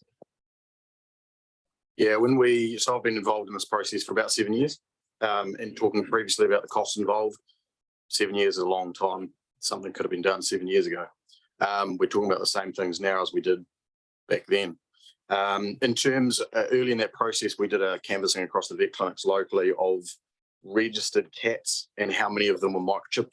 And most of the clinics were around 30 to 40% from memory. The SPCA has made a massive inroad in that because of the requirement that any cat goes through does get microchipped. So 30 to 40%. In terms of what it allows, that would have been, as well. yeah, roughly similar.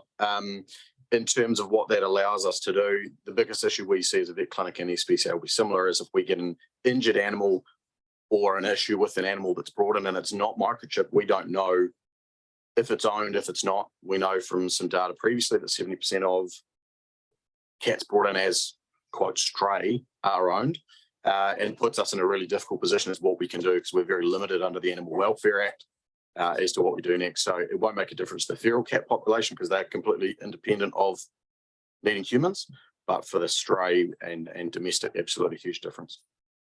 I'll just add to that, in the last 7 months, SPCA Nelson Centres had 241 strays in, and we've only managed to reunite 42.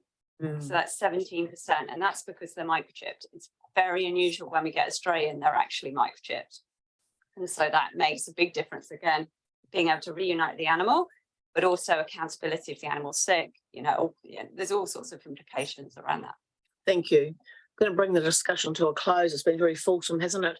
And thank you, Todd and Julie, for coming in, and Christine for being available online. It's been very helpful to have you here. The resolution's been moved by Councillor Mackenzie and seconded by Councillor Butler. I appreciate the comprehensive pardon?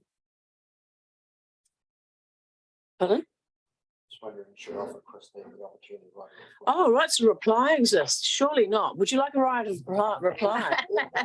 Well, thank you, Acting Mayor Bryant. No, I don't need a right of reply. I think that the discussion will carry on because it's going to come back. And so I think perhaps in the meantime, we can all do our own research around what's actually happening. So we're prepared for a good discussion when we have to actually approve or not approve something. Thank you. And the resolution is that we received the report. We're requesting that that feral cats be considered by the regional committee.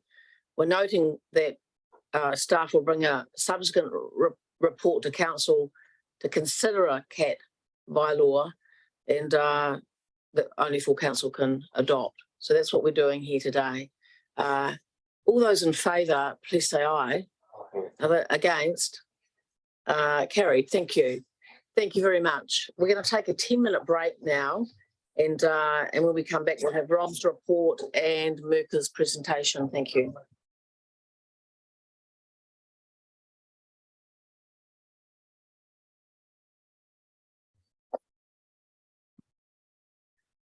Well, that did it.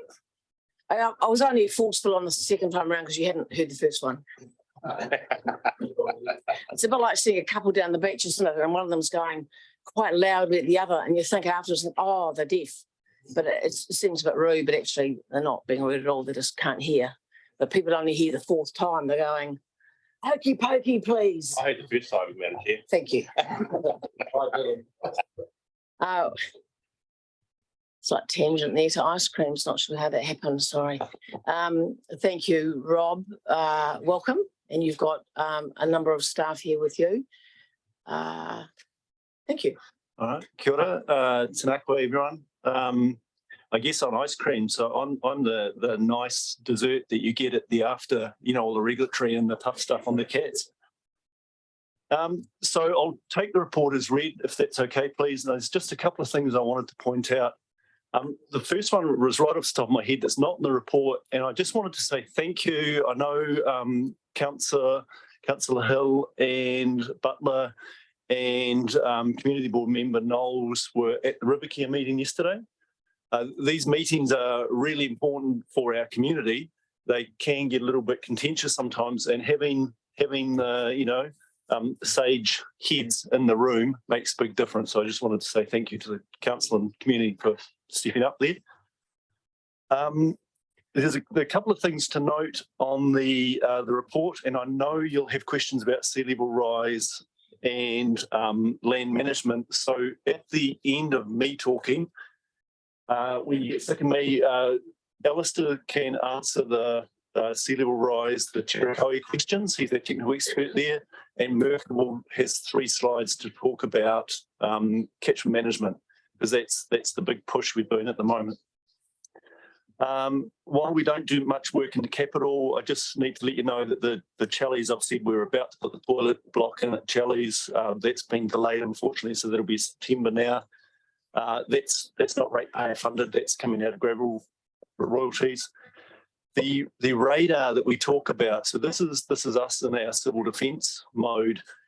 We have 3 likely locations for that. We're doing this combined, it's a ship radar, essentially, one of the things you see turn around on top of a boat.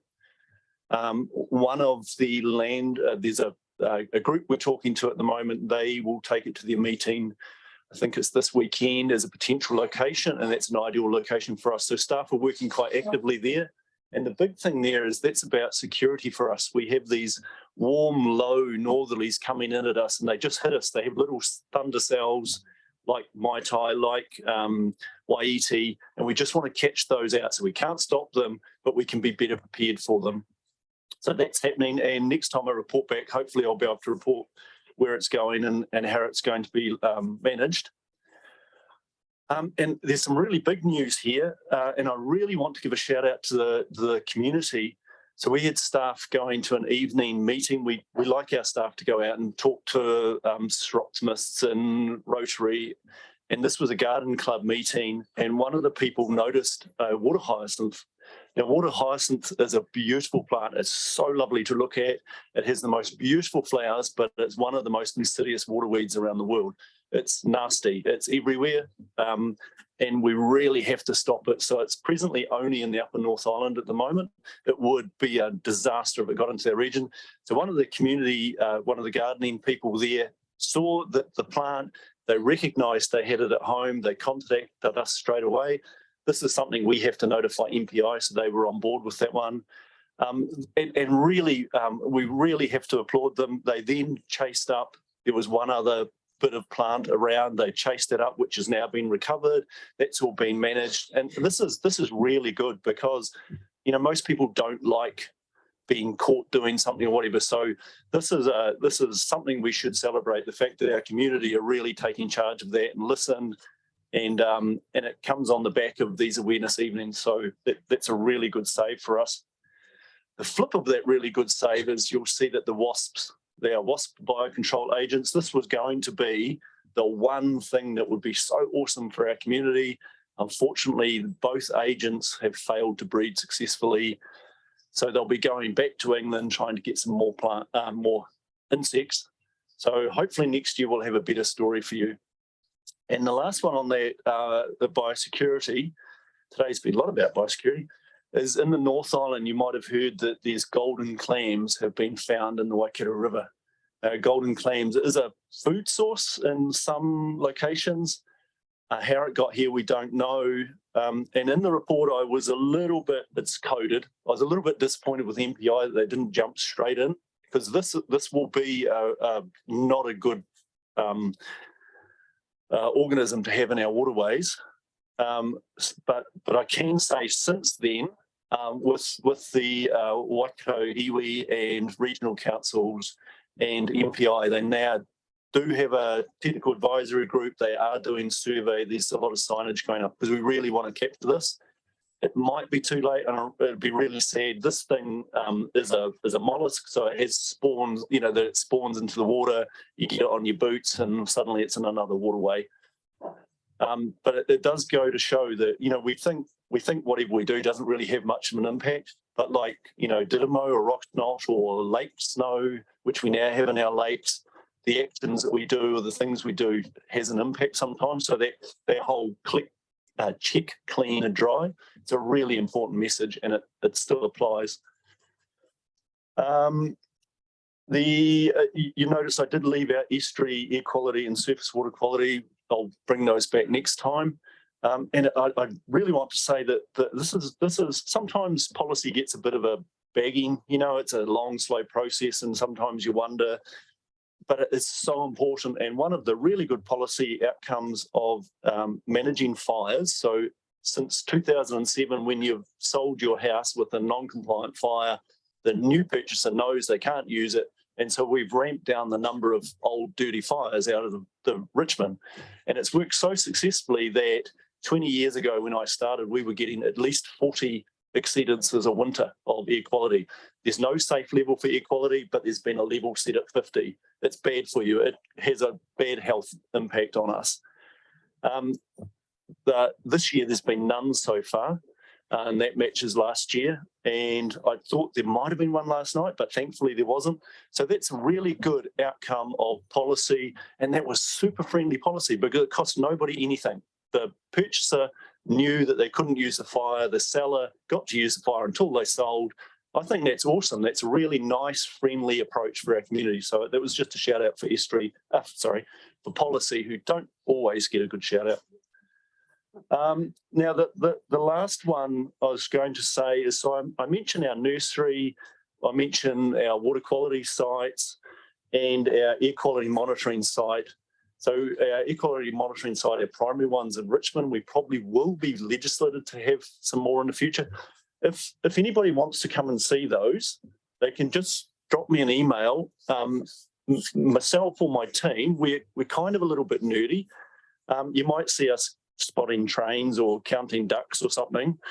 But we do love talking about this stuff. So definitely drop us a line or come and see us. We do actually like to see the councillors on our floor and answer those questions before so you can inform the community.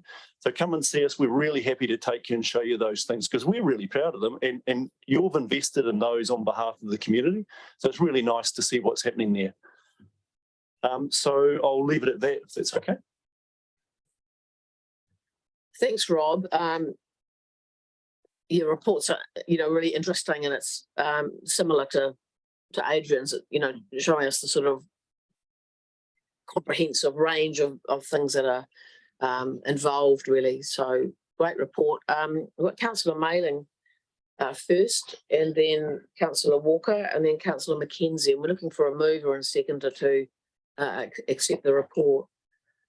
Well, I'll be happy to move the report. And I've got three things I wanted, a couple of comments and then a question for Rob going forward. So I went to the Motueka Catchment Management announcement for the Motueka River, where we got 870,000 out of MPI, and the new catchment facilitators were there, and that was a really good result, where that's been led by the community. And it is a good amount of funding to do that plan going forward, Rob. So your team and those facilitators are going to be great going forward. It'll take a while, but that was great. Jobs for Nature and Wilding Conifers in here.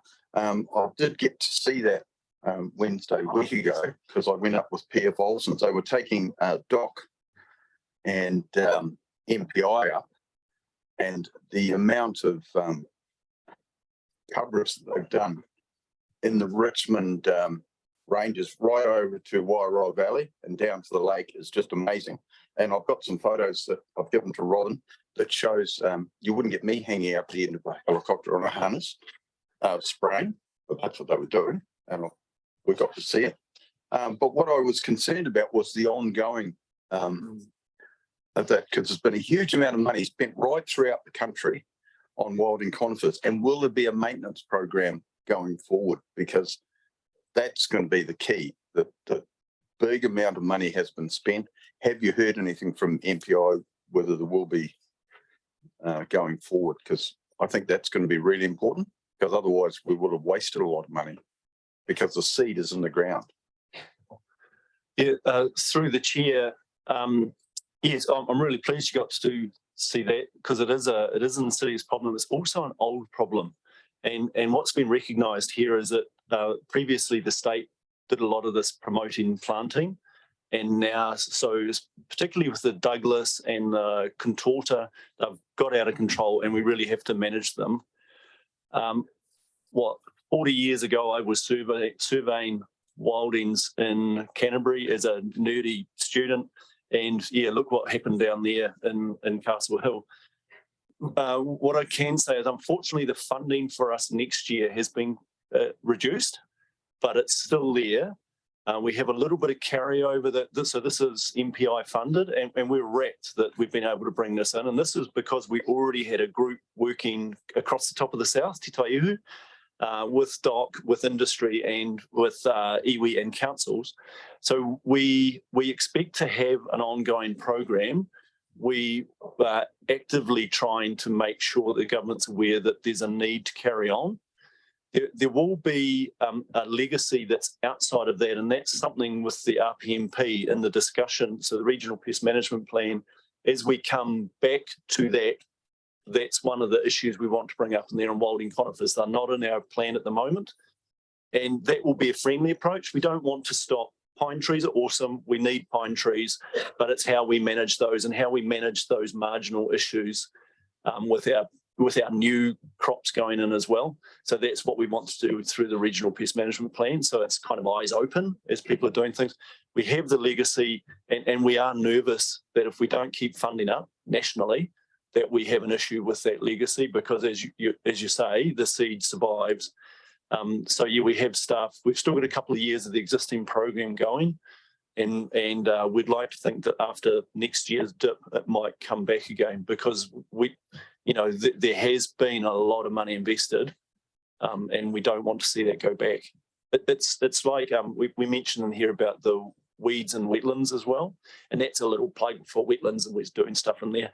And we do that slide aside that we'd kind of like to promote a fund for landowners who have significant natural areas to actually be able to do some weed management, because that is their biggest bugbear now. So they can get a fence, the trees survive on their own, but old man's beard or, climbing asparagus gets in there. So we're quite keen to do something like that as a kind of a follow-up to the present. So at the moment, we have a lot of funding. We're doing a lot of wetland management, a lot of terrestrial management through our Jobs for Nature and through the Kotahitanga Motitaio Alliance working across the top of the south.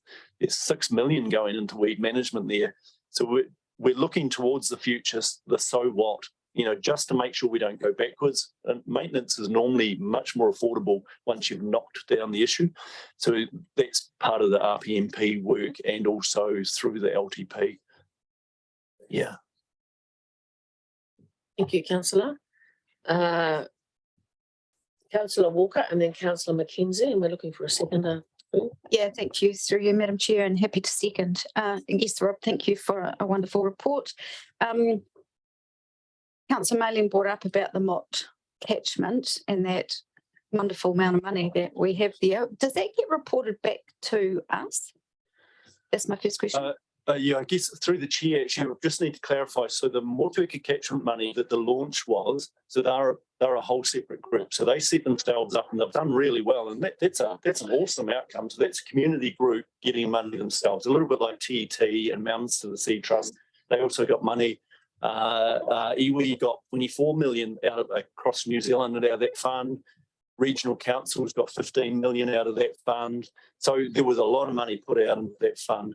So when you hear from Merca and she introduces her 3 staff, that's out of that fund, but that's our side. So that's out of the regional council money. So the Motueka one, what we will be doing is we'll be walking alongside them. So they have their own program, but we'll be walking alongside them. And Helen, who you'll meet in a minute, will be our key person because we have a lot of information to share with them, and we'll hopefully get a lot of information back, you know, informing policy, some of those things, but they're parallel to us. So at the moment, we would expect them to be reporting back. But what I can ask is I can ask Helen to make sure that we get the information that council would like to hear from that back to this committee.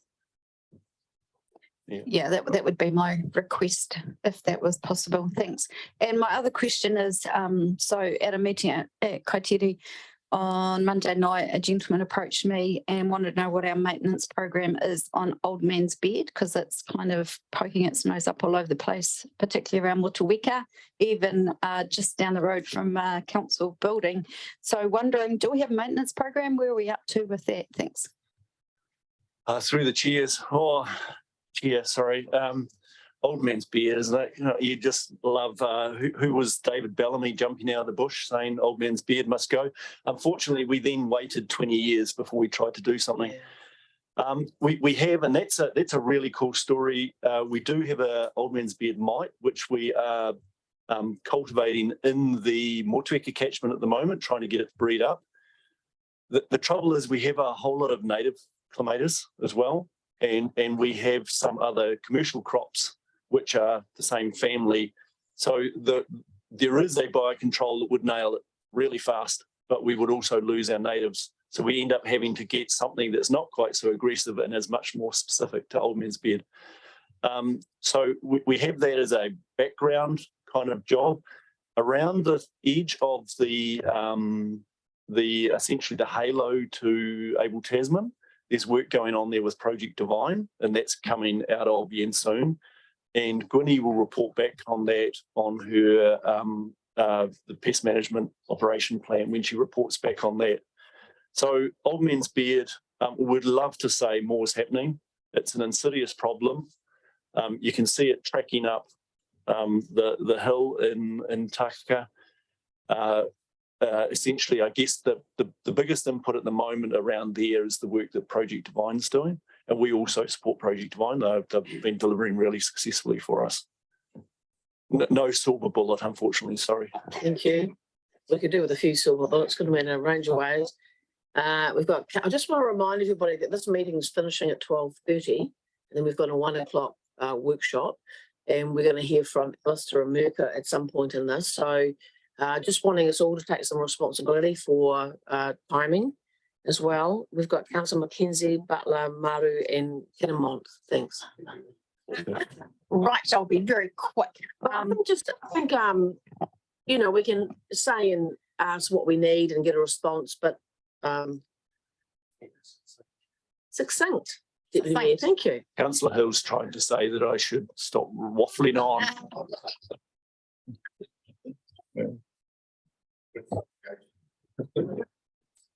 Thank you, Rob. Appreciate your report. I guess 2 quick questions. Just with regards paragraph 6.7 and the wetland in St Arnaud where we culled out 50,000 weeds, and then we've got a picture underneath it there of someone holding a weed, which looks to me like it's a wilding pine. But were they silver birches, or did I read they were silver birches? That's a close to wetland, so that's in another location. Okay, so it was interesting when I read it. I think it was in a press release about the silver birches. I certainly hadn't realised myself how potentially invasive they were, and but they're not, you know, they're not in the RPMS, I guess. And how are we going to help protect our native areas with all these intensely flowering silver birches which are scattered far and wide across the district? Thank you. Great question. With great difficulty would be the answer. Yeah. Through the chair, in that case, what had happened there is a few trees had been left for a long time.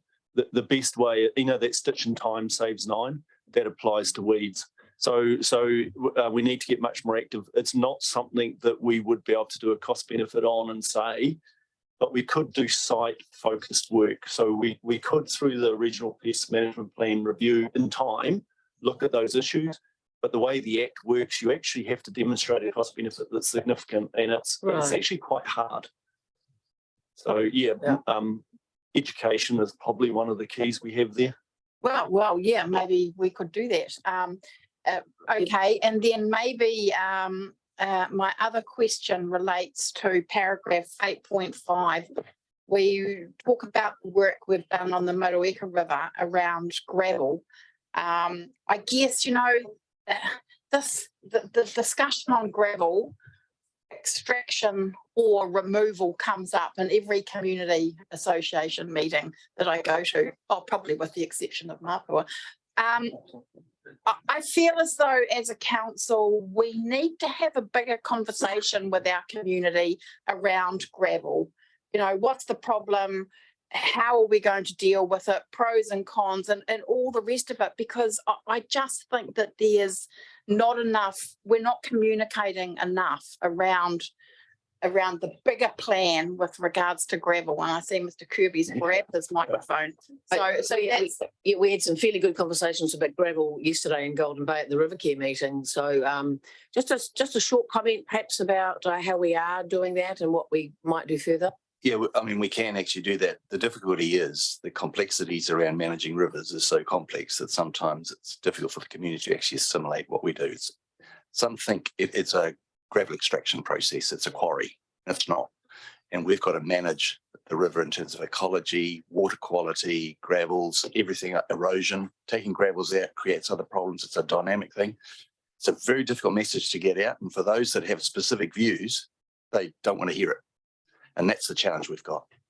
In a nutshell, very nicely done, sir. Anything further, Councillor? Councillor Butler and then Councillor. I'm fine. I'll leave my question. Yeah. Thanks. Yeah, no. Thank you. Thank you, Madam Chair. I'll make sure mine's really quick. So it's just 13.3, Rob, in terms of the Maraho revegetation project.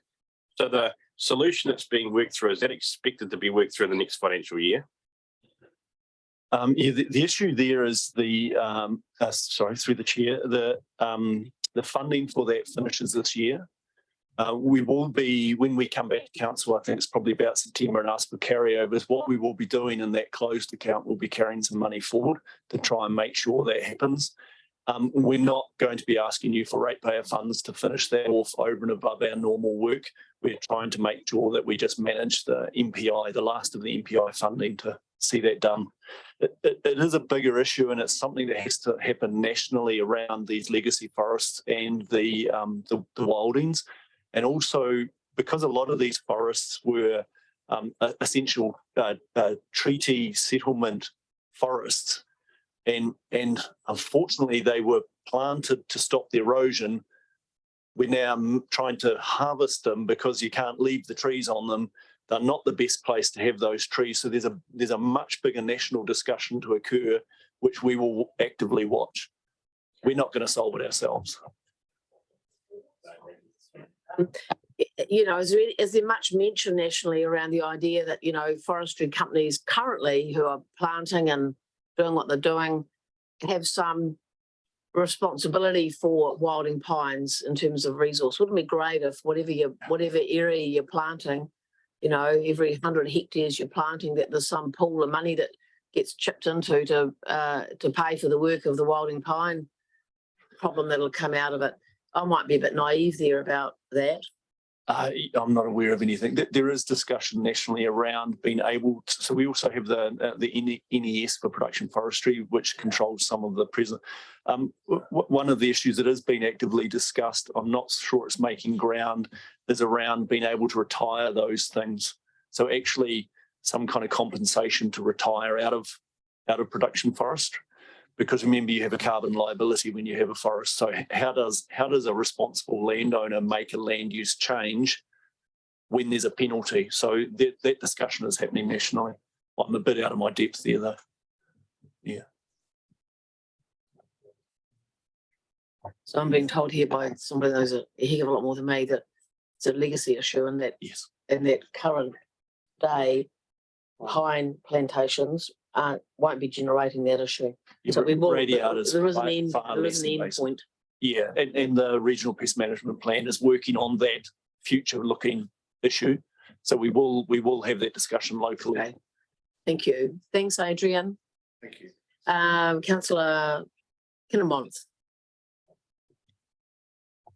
I've got a very short, sharp one. Take 30 seconds to answer. Is clause 4.4 of the WASP biocontrol program has unfortunately reached a pause. Could you or one of your team just give us a quick update as that program is paused, but it's still going to go ahead and that we're going to sort these wasps out?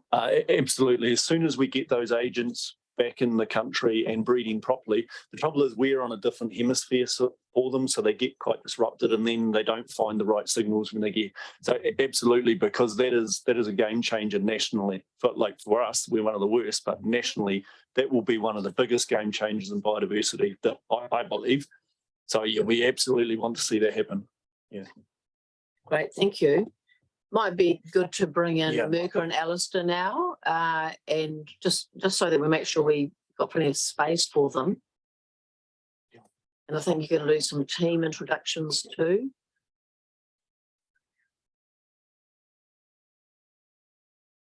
And I'm sure there'll be some questions as a result of this as well.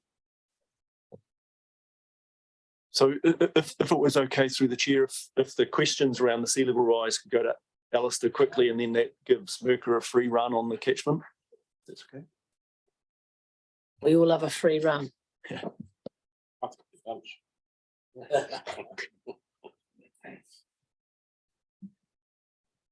Is there any comments you'd just like to make, Alistair, just as a overview or just off the top that? We've received a report from NIWA. The primary aim of that report is actually around updating our understanding of mean high water springs across the district, because that's crucial information for a number of planning uses. A nice consequence of that report is that because you have to analyse tide gauge data to determine mean high water springs elevations, that produces or it updates our understanding of sea level at the same time. So we've got that understanding of sea level, but it's a byproduct of that report. And I understand that people have questions about sea level and how sea level is changing. And we'd be looking to, in the future, get some updated reports that are focused specifically on sea level, using the tide gauge records that we have that would expand on our understanding there. But I'm happy to answer any questions that we might have about that report or the graphic that was included in Rob's manager's report. Councillor Kinnemont. First of all, thank you, Alistair, for putting up with me. Alistair and I have been communicating via email, and we've he's answered a hell of a lot of my questions. And this report, if you try and read it, it is very, very detailed and very thorough. I'm not going to ask any more questions today about sea level rise, but I just really appreciate all the help you've given me. Thank you. Thank you. Anything else? So we've got a gauge at Port Tarakohi that showed I just thought that's a big increase, isn't it? I don't know, but is it something? Yeah, that's great. Yep. Oh, hang on. Yeah. But that seemed to me just such a huge increase. And what is it? What more could you say about that? Like, were you surprised to see that? What's the signalling to us? Is it one out of the loop? Is it? Do we know? What do we know? So the rate of sea level rise that is shown in that figure is around 9 millimetres per year between 2004 and the start of 2023. That is a rate of relative sea level rise. So that includes processes that increase the volume of water in the ocean. So that's Yeah. the melting of land-based ice, and that's also the thermal expansion of ocean water. And it also includes processes related to the elevation of the land. So for example, if the port is going down through a number of different subsidence processes, then that is going to be picked up in the sea level signal. So we've got a combination of sea level rise and vertical land movement. And the NIWA report at a high level indicates that more analysis is needed around the vertical land movement component of that sea level rise signature. So it's likely that a large degree of that sea level rise signature is due to local subsidence processes, which we have a general understanding of across the whole of New Zealand as a result of the New Zealand Sea Rise project, which released the vertical land movement measurements around the New Zealand coast last year. So there at the port particularly, that there can be specific things happening right there where the gauge is in terms of what's happening with the ports, the whole that is seabed correct. and So a good example, which is not necessarily occurring at the port, but which has occurred at other tide gauges, Wellington specifically, is that the tide gauge at Wellington was mounted on a wharf, and the wharf was constructed of piles that were driven into the seabed. And as a consequence of the compression of those seabed sediments, the wharf piles were actually going down through time.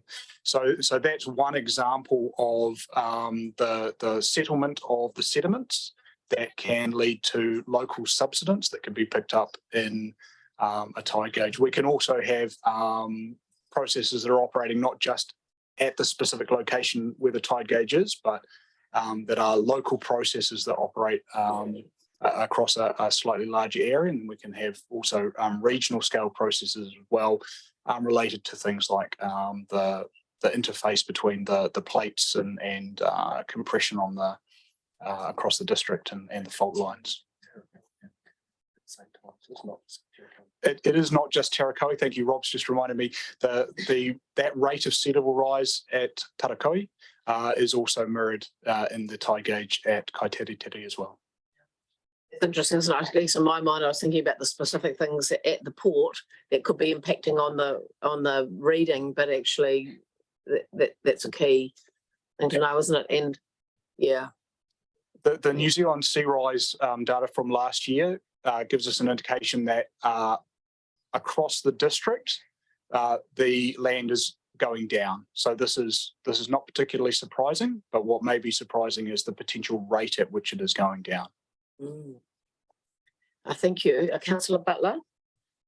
Thank you, through you, Chair. I'm just wondering now about the coastal, dunes and tidal flats and stuff like that. So I presume they're all going down as well.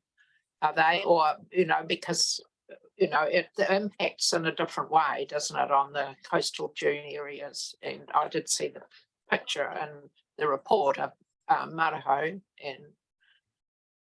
So yeah, so the regional signal across the entire district is yes, that the land is going down, and that is going to have the effect then of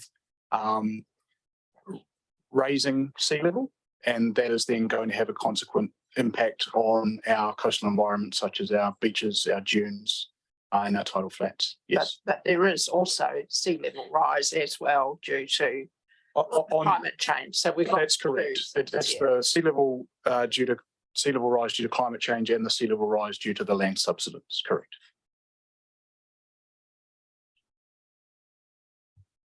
Anything further, Councillor Butler? It's pretty surprising, isn't it? Anyway, I find it pretty 9 million a year for 20 years. Councillor Kinnamonth, then Councillor Mackenzie, and that's all so far. I'll keep it quick. Round the table here, Paul Alistair is in a rock and a hard place because the report still needs a lot of detail to go on about it. So whilst we talked about it today around here, it's not 100% correct in that we still need to do a lot more data analysis behind the scenes. There's also a third place where we record the data, which is in Port Nelson, which is still need a lot of verification.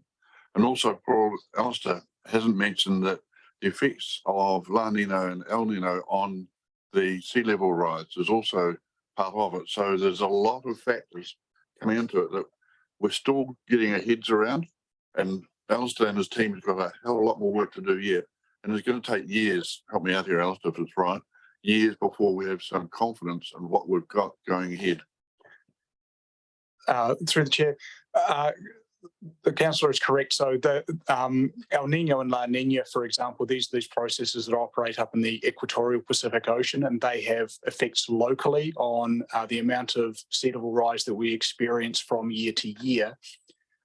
As a result of that, we get some natural variability that's inherent in these tide gauge records. And if you look at that figure, you'll see that the blue line is fluctuating up and down, but the general trend is that it's moving upwards.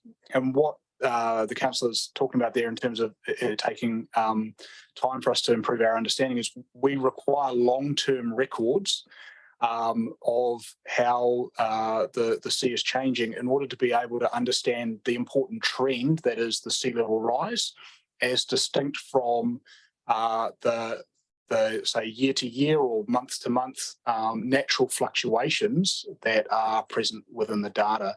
And so if we only had very, very short-term records of a year or two, we might be recording sea level during a period when we're being when the equatorial Pacific is experiencing an El Nino event, in which case we might come to the conclusion that sea level is not rising very much at all, because El Nino has the effect of suppressing or depressing sea level rise locally within the district.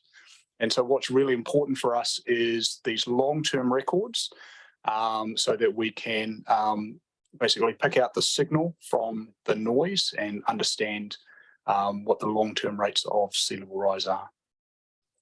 Nicely framed, thank you. Councillor McKenzie. But there's possibly no answer to this question. Yeah, it makes my mind go to, I understand in terms of sea level rise, differing weather patterns, 3 years of that, a year of that, and then we've got basically sinking away of the. So in terms of the percentage contributor to inundation, which is a combination of these things, how much is driven by sinking as opposed to sea level rise?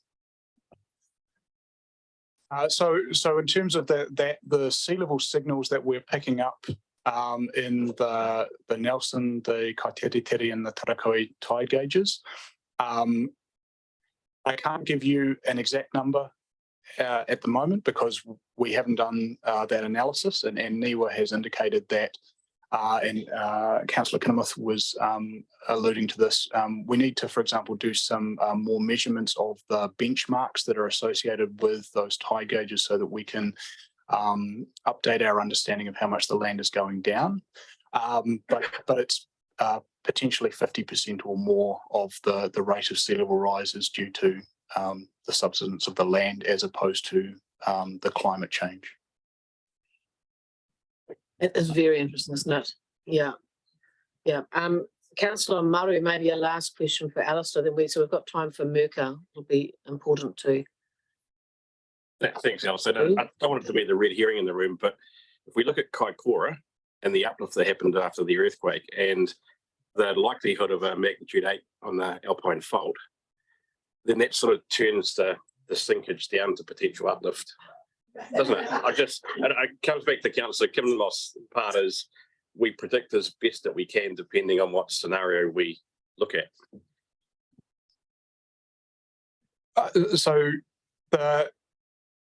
Absolutely. If we look outside the room, then we've got the fabulous Richmond and Bryan Ranges behind us. The long term over the geological scale is for uplift But in the periods in between the earthquakes, in the 1,000 or more year period between the earthquakes, we have what's called interseismic subsidence. So in between the earthquakes, which is the period that we're in at the moment, the land is going down. But then, as has occurred at Kaikoura, then you can have an earthquake and the land can go up. The crucial thing, though, is that it can depend on what the nature of the fault is on which the earthquake happens and on which side of the fault you're on. So, for example, the next time the Wellington fault goes, Lower Hutt and Petone, for example, they will experience 1 to 2 meters of sea level rise because they're on the down-thrown side of that fault. So that's also a very complex thing. But the key thing is that we're in this period between earthquakes when we've got this slow subsidence, and when we have an earthquake, yes, we can get immediate uplift. You are correct. Thank you, Alice. It's very good to have you with us. And, I think it's like a little window for us about who you are and what you have available in terms of assisting us to understand what's going on. So very helpful. Thank you. I think we need to go to Mirka next. Thank you. Thank you. I'll try and keep it very brief. I just wanted to use the opportunity to introduce my new catchment staff since they're here. And then since I've written my part of Rob's report, the freshwater farm plan regulations have now been gazetted a couple of days ago. So I was wanting to use today as an opportunity to talk through those regulations in terms of what that means for Tasman and what we have got planned for the next 18 months to 5 years. So I'll start with introductions. I've got in the room, I've got Kat Bunting. Please stand up. Thank you. She is the catchment facilitator for Mauhua. So she's going to do the freshwater management units, which are Aorere and Takaka. And then I've got Helen Forsey, her name was already mentioned heaps today, who is the catchment facilitator for the Motueka catchment, the Mutui catchment, and the Real-Walker and Tasman FMUs. So she's probably got the largest FMUs, but because we've got such a strong catchment group collective there, and they have all gotten funding, it's for her to work with them. So there's essentially 3 of her there, but the other 2 are coming from other funding sources. Right. And thirdly, we've got Bridget Graney, who's doing the Waimea FMU. Bridget. And that leaves the cafeteria FMU, and hopefully I'll have some news at the next meeting about that. Yeah, but certainly planning on putting somebody in there. So I have prepared, Rob told me I'm allowed 3 slides. I'm going to cut them down to 2 slides. Even better. So I don't know what I have to do to bring that up. Technology. So just to set the scene, I guess, going into the freshwater farm plan regulations, I'll start with the essential freshwater package. So there's a whole lot of regulations sitting under the RMA, and all of them together are the essential freshwater package. The objective is that to stop further degradation of freshwater, to start making immediate improvements within 5 years, and then to reverse past damage in a generation. Now, one of the key tools for land use within the essential freshwater package are the freshwater farm plans, which is what the priority of my catchment team is going to be. The idea behind freshwater farm plans are that it is actually a national consistent approach. So the process is being rolled out across the country. It's consistent. We have to fit, Tasman has to fit into that process, but we address scale outcomes. So we have discretion over what we want to achieve in every catchment. And the farm plans themselves identify risks at a farm scale. So there's I don't know if some of you come across there were some letters going around from the groundswell movement, and they are protesting that this is a one size fits all. It's not a one size fits all. The process is one size, but the content of the process is very much regionalized and very much individual to the farm. And again, the purpose of those farm plans is to address the adverse effects that farming has got on the freshwater ecosystem. So this is a slide I stole from MFE the day before yesterday. It's I snipped it as they were giving us a presentation, which is why it's kind of fuzzy because I think it might be public by now. So if we start at the top, it is public. It was public 2 days ago. So so the orange part is the legislation. Everything that's in blue on the slide is what regional council has to do in that process. So starting off with is that talk about, hopefully it'll come up. It's not coming up. Let's try to make this interactive. Here we go. Is what they talk about catchment context. So to make the process a regional process for every one of our freshwater management units, we have to determine as council what is catchment context. That is probably going to be our largest work stream over the next 18 months. It's a triple whammy between there's about 8 different sets of data on biophysical risk of the catchment. This is all data that we've got. We just have to turn it into publicly available data. There's about 4 different data sets that have to come from iwi. So yesterday we had our first meeting with the 8 TIOs of the 8 iwi to discuss their input into that. And then there's a seven-step policy process, which Lisa and her policy team is doing that feeds into that catchment context. So all of that together, it's going to be different for every FMU, and it's going to form what we want to achieve in every freshwater management unit. The regulation says that we have to make that information available free of charge and on a via a website. So this is most likely going to be our Rural Hub website that we're working on.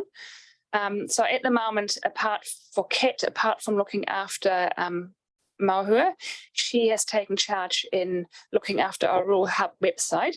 It is going through a relaunch. In a couple of weeks, it will look a bit different to what it looks now, because she's really trying to look at it from the eye of the landowner. What is it that the landowner really wants to understand and target that information rather than just sort of having too much information in there. The next question is freshwater farm plans. How many freshwater farm plans do we have to achieve? So a couple of years ago, we talked about 1,700. We have now had a look at our rating database, and we have, with the assistance of Ben, who's working 10 hours a week in my team, we had a look at the different land parcels. So it's horticultural block over 5 hectares and pastoral block over 20 hectares near a freshwater farm plan. We think there's about 1,300. So Bridget and our team, she is at the moment looking after, together with Ben, after that data to try and verify that, so that we know the exact number, and we know the exact number in every freshwater management units. The next step is for us to find out what are the land users of those land parcels within every freshwater management units, and do those landowners have support through an industry scheme or not. So we're working our way through that. We have been told by the ministry that our region as Tasman is going live 1st of January 2025. And we've got 12 months to then roll out those 1,300 farm plans. We've been told that we can phase the rollout, but it's only in 2 half-year intervals. So when I've been looking sort of at our freshwater management units, I think what we're going to look at is rolling out the Takaka, the Aorere, Bulla and Waimea freshwater management units. They make up about half of all those farm plans. The reasons why they would go first is because they've got bigger industry support. So the industry is already ahead of the game and ready, and we can just adopt the approaches. And then leaving sort of Motueka and Mutri to the second half, because they're made up out of lots of, I call them oversized small block owners. They fall within the sort of, they're over 20 hectare, but below 50 hectare. They're not commercial farms, and they don't have industry support. So that's a big problem for us. From when it gets rolled out, the farmers have got 18 months before a farm plan has to be certified. So again, this is where, with the help of the information that we're trying to get into a spatial form at the moment, is we're trying to target support. So we're going to work as closely as possible with industry and their industry schemes, but we're trying to figure out where are the gaps in each freshwater management units of either land users that don't have certain supports, like the smaller block owners, or is there groups of people that are not engaging with any of the support? So we're really strategic about how we're going to support the landowners. And we're also currently, so today, for example, Ben, who's supporting me, he's over in Marlborough today, working with Marlborough District Council.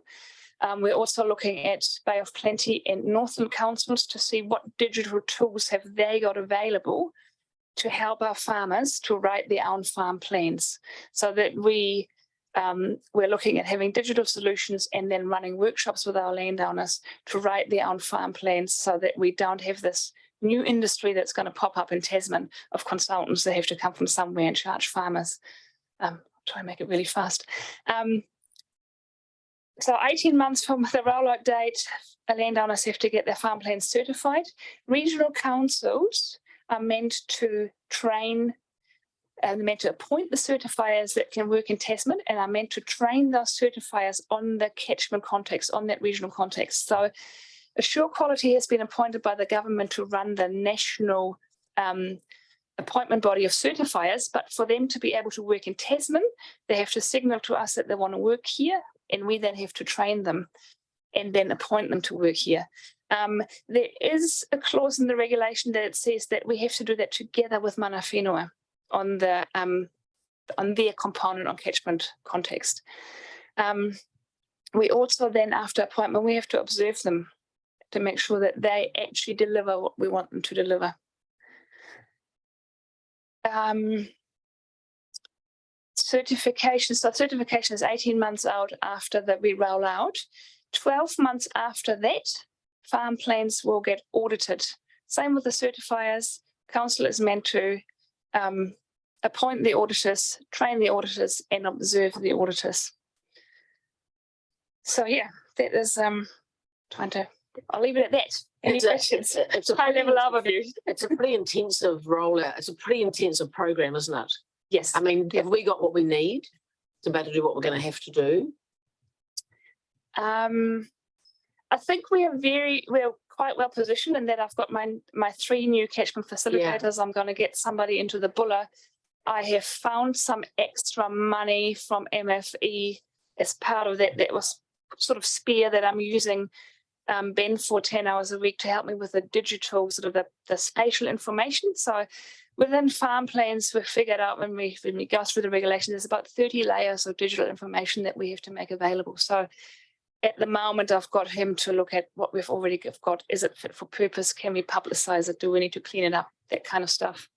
The digital tools is one of the areas where that's really, that's where I need the biggest help with. But it looks like if we work really closely with industry, they already have got digital tools. Yeah. So it's working closely with what's already out there and copying and pasting and stealing from other councils. Yeah. Yeah. Got a question from Councillor Mailing, and we'll probably need to finish then and move into a confidential session.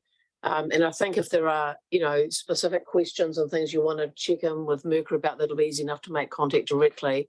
I really appreciate what you've presented to us today, Councillor. Thanks for your report, Mercury, and it was a pleasure to attend some of those farm meetings with the Rural Trust. And I attended 2 of them. I just wondered, what sort of response have you had since you've had your catchment officers from the farmers? Because they're the key coming forward in this. After those rural conversations, roadshows, the key message was, how are you going to keep us informed? And please keep us informed and just let us know what we need to do by when. So it is us, keeping them informed and supporting them through it.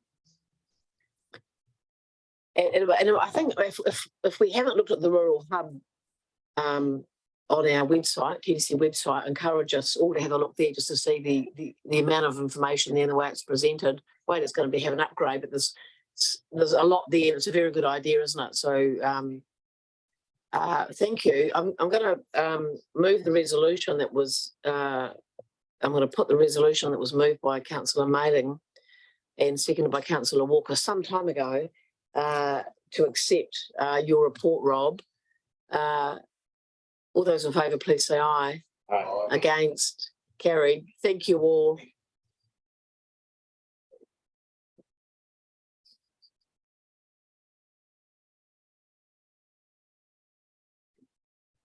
What's the part I need to read out? I need to read out.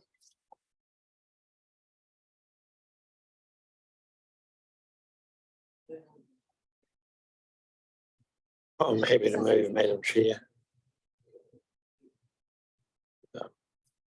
Happy second. Well, Deputy Mayor Bryant has moved that we move into confidential session, and it's been seconded by Councillor Maru. All those in favour, please say aye. Aye. Against, carried. Sorry, we'll need to a full meeting. Thank you. Karakia. Through the chair, do we still have people out there? If they'd like to come back in for the karakia? Well, they were in a public meeting. Yeah. And we asked them to leave. Do they have to? Or they might have gone home. They can come back in because we've. Yeah, but we'd need to tell them that we were. Sure. Okay, we'll have a look. Yeah. All Gone good? home. Okay. Thank you. Karakia tātou. Tawhiri mai ngā hua o te tai ao, mai a papatua nuku e tākutu nei. Kia rangi nui e tu iho nei, tūturi whakamaua kia Tina. Tina, hui e tai kia. Thank you, everybody.